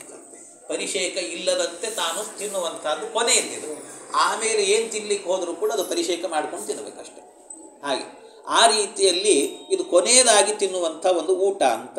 ಇನ್ನು ಅವನಿಗೆ ಕಾಮಭಕ್ಷಣ ಅನ್ನುವಂಥದ್ದು ಇರೋದಿಲ್ಲ. ಕಾಮಭಕ್ಷಣ ಅಂದರೆ ಬೇರೆ ಸಂದರ್ಭದಲ್ಲಿ ಹಸಿವೆ ಆಯಿತು ಅಂದ ಕೂಡಲೇ ಮತ್ತೊಂದು ಸರ್ತಿ ಊಟ ಮಾಡುವಂತ ಅಮ್ಮ ತಿನ್ನಿಸ್ತಾಳೆ ಮಾಡ್ತಾಳೆ, ಹೀಗೆಲ್ಲ ಇರೋದಿಲ್ಲ ಅವಾಗ. ಹೀಗೀಗೆ ಅಂತ ಊಟ ಮಾಡಬೇಕು ಅಂದರೆ ಒಂದು ಯಜ್ಞ, ಅದೊಂದು ಯಜ್ಞ ಅಂತ ತಿಳಿದು ಆ ಕಾಲಕ್ಕೆ ಚಿತ್ರಾಹುತಿಗಳನ್ನು ಇಟ್ಟು ಅದರಿಂದಲೇ ಆಮೇಲೆ ಊಟವನ್ನು ಮಾಡೋದು. ಪ್ರಾಣಾಯ ಸ್ವಾಹ ಪಾನಾಯ ಸ್ವಾಹ ಅಂತ ಆಹುತಿಗಳನ್ನು ಸ್ವೀಕಾರ ಮಾಡಿ ಒಂದು ಕ್ರಮಬದ್ಧವಾದಂಥ ಊಟ. ಹೊರತಾಗಿ ಕಾಮಭಕ್ಷಣ ಎಲ್ಲಿ ಸಿಕ್ಕರಲ್ಲಿ ನಮಗೆ ಹಸಿವೆ ಆಯಿತು ಅಮ್ಮ ನನಗೆ ಅದು ಬೇಕು ಅಂದ ಕೂಡಲೇ ಎಲ್ಲೋ ಹೋದರೂ ಪಾನಿಪೂರಿ ತಿನ್ನಿಸಿದ್ರು ಇಂಥದ್ದೆಲ್ಲ ಆಗಬಾರ್ದು. ಆಮೇಲೆ ಅದೊಂದು ಸಂಸ್ಕಾರ ಅನ್ನುವಂಥದ್ದು ಬಿದ್ದ ನಂತರ ಇನ್ಯಾವುದನ್ನು ಕೂಡ ಮುಟ್ಲಿಕ್ಕಿಲ್ಲ, ಹಾಗಿರಬೇಕು. ಇದು ಈ ರೀತಿ ಅಂದರೆ ಅವತ್ತಿನ ದಿವಸ ತಾಯಿ ಕೈ ತುತ್ತು ಕೊಟ್ಟು ಊಟ ಮಾಡಿಸ್ಬೋದು, ತಾನೇ ತಿನ್ನಿಸಬಹುದು. ಆಮೇಲೆ ಇವನಿಗೆ ತಾಯಿ ನನಗೆ ನೀನೇ ತಿನ್ನಿಸಬೇಕು ಅಂತ ಹಠ ಮಾಡುವಂತೆ ಇಲ್ಲ, ಅದು ಕೊನೆಯ ದಿನ ಆವತ್ತಿನ ದಿವಸ ಮಾತೃಭೋಜನದಲ್ಲಿ. ಮುಂದೆ ನಾವು ಹೋದಂತೆ ಮತ್ತೆ ಅದೇ ಬೇಕು ನೀನೇ ಉಣಿಸ್ಬೇಕು ಅಂತ ಹೇಳಲಿಕ್ಕಿಲ್ಲ. ಒಟ್ಟು ಊಟ ಮಾಡಿದ ಮೇಲೆ ಇಲ್ಲಿ ಗಾಯತ್ರಿ ಉಪದೇಶ ಎನ್ನುವಂಥದ್ದು ನಡೀತದೆ. ಗಾಯತ್ರಿ ಉಪದೇಶ ನಡಿಬೇಕಾದ್ರೆ ಮಾತೃಭೋಜನ ಆಗಬೇಕು. ಮಾತೃಭೋಜನ ಆದ ನಂತರ ಉಪದೇಶ ಎನ್ನುವಂಥದ್ದು ನಡೀತದಂತೆ. ಯಾಕೆ ಅಂದರೆ 2 ಬಾರಿ ಹೇಳಿದ್ದಾರೆ. 2 ಬಾರಿ ಉಪದೇಶ, ಇದು ಏನಾದರೂ ಹೊಟ್ಟೆಗೆ ತಗೊಂಡು 2 ಬಾರಿ ಪ್ರಕ್ರಿಯೆಗಳನ್ನು ನಡೆಸಬೇಕು ಅಂತ. ಏನು ಅಂದರೆ ಒಂದು ವಿವಾಹದ ಕಾಲದಲ್ಲಿ ಹುಡುಗ ಏನಿರ್ತಾನೆ, ಹುಡುಗ ಮದುವೆ ಮಾಡಿಕೊಳ್ಳಬೇಕಾದಂಥ ಹುಡುಗ, ಆ ಹುಡುಗ ಅವತ್ತು ಕನ್ಯಾದಾನವನ್ನು ಸ್ವೀಕಾರ ಮಾಡೋಕ್ಕಿಂತ ಮೊದಲು ಬೆಳಿಗ್ಗೆ ಒಂದು ಸ್ವಲ್ಪ ಫಲಹಾರ ಮಾಡಿರಬೇಕು, ಅವನೇನಾದರೂ ತಿಂದಿರಬೇಕಂತ. ಅದೇ ರೀತಿಯಲ್ಲಿ ಗಾಯತ್ರಿ ಉಪದೇಶವನ್ನು ಪಡೆಯಬೇಕಾದರೂ ಕೂಡ ಏನಾದರೂ ತಿಂದಿರಬೇಕಂತೆ. ತಿನ್ನದೇನೆ ಹಾಗೆ ಸ್ವೀಕಾರ ಮಾಡುವಂತೆ ಇಲ್ಲ. ಭುಕ್ತ್ವಾ ಕನ್ಯಾಂ ಪ್ರಗೃಹ್ಣೀಯಾತ್ ಗಾಯತ್ರಿ ಗ್ರಹಣಂ ತಥಾ ಅಂತ ಹೇಳ್ತಾರೆ. ಅಂದರೆ ಭುಕ್ತ್ವಾ ಕನ್ಯಾಂ ಗೃಹ್ಣೀಯಾತ್, ಕನ್ಯೆಯನ್ನು ಮೊದಲ ಬಾರಿಗೆ ಅವನು ಪಾಣಿಗ್ರಹಣ ಅಂತ ಅದಕ್ಕೆ ಪ್ರಕ್ರಿಯೆಗೆ ಹೆಸರು. ಪಾಣಿಗ್ರಹಣ ಮಾಡುತ್ತಾನೆ. ಪಾಣಿಗ್ರಹಣವನ್ನು ಮಾಡಬೇಕಾದ್ರೆ ಮೊದಲ ಬಾರಿಗೆ ಹುಡುಗಿಯ ಕೈಯನ್ನು ಹಿಡಿಬೇಕಾದ್ರೆ ಏನಾದರೂ ತಿಂದಿರಬೇಕು ಅವನು. ಯಾಕೆ ಅಂದರೆ ಹುಡುಗನಿಗೇನಾಗುತ್ತಂತೆ, ಏನು ತಿನ್ನದೇ ಇದ್ರೇನೆ ಆಗ ಹುಡುಗಿ ಕೈಯನ್ನು ಮೊದಲ ಬಾರಿ ಸ್ಪರ್ಶ ಆದ ಕೂಡಲೇ ತಲೆ ಚಕ್ರ ಬಂದು ಕೆಳಗೆ ಬೀಳ್ತಾನಂತ ಹುಡುಗ. ಆದ್ದರಿಂದಾಗಿ ಏನಾದ್ರು ತಿನ್ನಬೇಕು ಅಂತ ಹೇಳ್ತಾರೆ. ಭುಕ್ತ್ವಾ ಕನ್ಯಾಂ ಪ್ರಗೃಹ್ಣೀಯಾತ್ ಅಂತ. ಇದೆಲ್ಲ ಹಿಂದಿನ ಕಾಲದಲ್ಲಿ ಇದ್ದ ವ್ಯವಸ್ಥೆ ಇದೆಲ್ಲವೂ ಕೂಡ. ಈಗಿನ ಕಾಲದಲ್ಲಿ ಎಲ್ಲ ಮುಟ್ಟೆ ಆಗಿರುತ್ತೆ ಏನು ಮಾಡೋದು ಹಾಗೆ. ಹಾಗಾಗಿ ಅದು ಆಮೇಲೆ ಇನ್ನು ಗಾಯತ್ರಿ ಗ್ರಹಣಂ ತತ, ಗಾಯತ್ರಿಯನ್ನು ಕೂಡ ಹೇಗೆ ಅಂತಂದರೆ ಭುಕ್ತ್ವ, ಅದನ್ನು ಕೂಡ ತಿಂದೆ. ಯಾಕೆ ಅಂದರೆ ಗಾಯತ್ರಿ ಮಂತ್ರದ ಶಕ್ತಿ ಅಂತಹದ್ದು, ಅದರ ಮಹತ್ವ ಏನು ಅಂತ ಮತ್ತೆ ನಾಳೆ ಹೇಳ್ತೀನಿ ಅದನ್ನು. ಆ ಗಾಯತ್ರಿ ಮಂತ್ರದ ಶಕ್ತಿ ಇದೆಯಲ್ವಾ, ಅದು ಮೊದಲ ಬಾರಿಗೆ ಹುಡುಗ ಆ ಒಟ್ಟು ಕಿವಿಯಲ್ಲಿ ಕೇಳಿಸಿಕೊಂಡ್ರೆ ಆ ಮಂತ್ರದ ಶಕ್ತಿ ಅವನ ತಲೆಯಲ್ಲಿ ಪ್ರವಹಿಸುವಾಗ ತಡಿಲಿಕ್ಕಾಗದೇನೆ ಅವನಿಗೆ ಚಕ್ರ ಬಂದು ಬಿಡ್ತಾನಂತೆ ಕೆಳಗೆ. ಅದಕ್ಕೋಸ್ಕರವಾಗಿ ಅವನಿಗೆ ಮಾತೃಭೋಜನ ಅಂತ ಮಾಡಿಸೋದು. ಅವನಿಗೆ ಮಾತೃಭೋಜನ ಭಾಳ ಜನ ಏನು ತಿಳ್ಕೊಂಡಿರ್ತಾರೆ ಅಂದರೆ ಮಾತೃಭೋಜನ ಅಂದರೆ ತಾಯಿ ಎಂಜಲು ತಿನ್ನಿಸಿದ್ರೇ ಅದು ಮಾತೃಭೋಜನ ಅಂತ ತಿಳ್ಕೊಂಡಿರ್ತಾರೆ. ಎಂಜಲು ತಿನ್ನಬೇಕು ಅನ್ನುವಂಥದ್ದು ಎಲ್ಲೂ ಶಾಸ್ತ್ರದಲ್ಲಿ ಹೇಳಲಿಲ್ಲ. ಎಂಜಲು ತಿನ್ನಬೇಕು ಅಂತ. ಅದೇನೋ ಗೊತ್ತಿಲ್ಲದೆ ತಾಯಿ ಆದ್ದರಿಂದ ಏನೊಂದು ಪ್ರೀತಿ ವಾತ್ಸಲ್ಯದಿಂದ ತಿನ್ನಿಸಿರ್ತಾಳೆ ಅಷ್ಟೇ. ಅದು ಬಿಟ್ಟರೆ ಎಂಜಲು ತಿನ್ನಿಸಿದ್ರೇ ಮಾತೃಭೋಜನ ಅನ್ನುವಂಥದ್ದಿಲ್ಲ. ಎಂಜಲು ಇಲ್ಲದಂತೆಯೇ ಮಾಡಬೇಕಾಗಿರುವಂಥದ್ದು ಇದೆಲ್ಲವೂ ಕೂಡ. ಹೀಗೆ ಇದೆಲ್ಲವೂ ಕೂಡ ಮಾಡಿ ಈ ಪ್ರಕ್ರಿಯೆಯನ್ನು ಇದು ಇಷ್ಟು ಇದನ್ನೇನಿದೆ ಇದು ಇವತ್ತು ನಾನು ಹೇಳಿದ್ನಲ್ಲ, ಇವತ್ತು ಈ ಮಾತೃಭೋಜನ ಅನ್ನುವಂಥದ್ದು ಬಹಳ ದೊಡ್ಡ ಮಟ್ಟಕ್ಕೆ ಬೆಳೆದಿದೆ. ಅದೊಂದು ದೊಡ್ಡ ವೈಭವ ಅಂತ. ಬ್ರಹ್ಮೋಪದೇಶಕ್ಕೆ ಇಷ್ಟು ವೈಭವ ಮಾಡಿರ್ತಾರೋ ಇಲ್ಲೋ, ಯಜ್ಞೋಪವೀತ ಧಾರಣೆ ಮಾಡುವಾಗ ಇಷ್ಟು ವೈಭವ ಇರ್ತದೋ ಇಲ್ಲೋ, ಮಾತೃಭೋಜನಕ್ಕೆ ಮಾತ್ರ ದೊಡ್ಡ ದೊಡ್ಡ ಚಕ್ಲಿ, ಹಿಡಿ ಎಲೆ ತುಂಬಿರಬೇಕು ಅದು, ಅಂತಹ ಚಕ್ಲಿ ಮಾಡಿಸಿರ್ತಾರೆ. ದೊಡ್ಡ ದೊಡ್ಡ ಹಪ್ಪಳ ಎನ್ನುವಂಥದ್ದು ಇರುತ್ತೆ. ಆ ಮಂಡಿಗೆ ನೋಡಿದ್ರಂತೂ ಎಲೆ ತುಂಬಿ ಹೋಗಿರುತ್ತೆ, ಅಷ್ಟು ದೊಡ್ಡದಾಗಿರುತ್ತೆ. ಅಂದರೆ ಮಾಡಬಾರದು ಅಂತಲ್ಲ, ಅದಕ್ಕೆ ಎಷ್ಟು ಮಹತ್ವವನ್ನು ಕೊಡ್ತೀರೋ ಅದಕ್ಕಿಂತ ಒಂದು ಸ್ವಲ್ಪ ಹೆಚ್ಚಿನ ಪಟ್ಟು ಬ್ರಹ್ಮೋಪದೇಶಕ್ಕೆ, ಆ ಉಪನಯನ ಸಂಸ್ಕಾರಕ್ಕೂ ಕೂಡ ಇದನ್ನೆಲ್ಲ ಕೊಡಬೇಕು ಅಂತ. ಏನು ಆಕರ್ಷಕವಾಗಿರುವಂಥ ರಂಗವಲ್ಲಿಗಳು, ಚಿತ್ತಾರಗಳಂತೆ ಇವೆಲ್ಲವೂ ಕೂಡ ಮಾತೃಭೋಜನದ ವಿಜೃಂಭಣೆ ದೋಷ ಅಲ್ಲ. ಆದರೆ ಒಂದು ಸ್ತ್ರೀ ಸಮುದಾಯಕ್ಕೆ ಒಂದು ಕರಕೌಶಲವನ್ನು ತೋರಿಸಲಿಕ್ಕೆ ಇರುವಂಥ ಒಂದು ದೊಡ್ಡ ವ್ಯವಸ್ಥೆ ಇದೊಂದು ಅಂತ ತಿಳ್ಕೊಳ್ಬೋದು.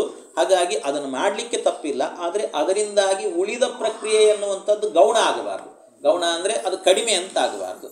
ಇದು ದೊಡ್ಡದಾಗಿ ಬೇರೆ ಉಳಿದದ್ದೆಲ್ಲ ಕಡಿಮೆ ಅಂತ ಆಗಿಬಿಡಬಾರ್ದು, ಹಾಗಾಗಬಾರ್ದು. ಇದು ಬರೀ ಫೋಟೋಗೋಸ್ಕರವಾಗಿಯೇ ಮಾಡುವಂಥ ಒಂದು ಸಂಸ್ಕಾರ ಅಂತ ಆಗಬಾರ್ದು. ಹೀಗೆ ಆ ಸಂಸ್ಕಾರಕ್ಕೆ ಒಂದೊಂದು ಮಹತ್ವ ಇದೆ. ಹೀಗೆ ಮಾತೃಭೋಜನ ಎನ್ನುವಂಥ ಸಂಸ್ಕಾರ ಎನ್ನುವಂಥದ್ದು ನಡೀಬೇಕು. ಮಾತೃಭೋಜನ ಆದ ನಂತರ ನಡಿಬೇಕಾದಂಥ ಸಂಸ್ಕಾರ ಅಂದರೆ ವಪನ ಸಂಸ್ಕಾರ ಅಂತ ಹೇಳ್ತಾರೆ. ಆ ವಪನ ಸಂಸ್ಕಾರ ಮತ್ತು ಮುಂದೆ ಉಳಿದಂಥ ಸಂಸ್ಕಾರ, ಬ್ರಹ್ಮೋಪದೇಶದ ತನಕಲೂ ಕೂಡ ಸಂಸ್ಕಾರಗಳಿದ್ದಾವೆ. ಇನ್ನು ಉಳಿದ ಸಂಸ್ಕಾರಗಳೆಲ್ಲವೂ ಕೂಡ ಏನು ಅನ್ನೋದನ್ನು ಮತ್ತೆ ನಾಳೆ ದಿವಸ ಸೇರಿದಾಗ ಅದರ ಚಿಂತನೆ ಮಾಡೋಣ. ಕೃಷ್ಣಾರ್ಪಣ.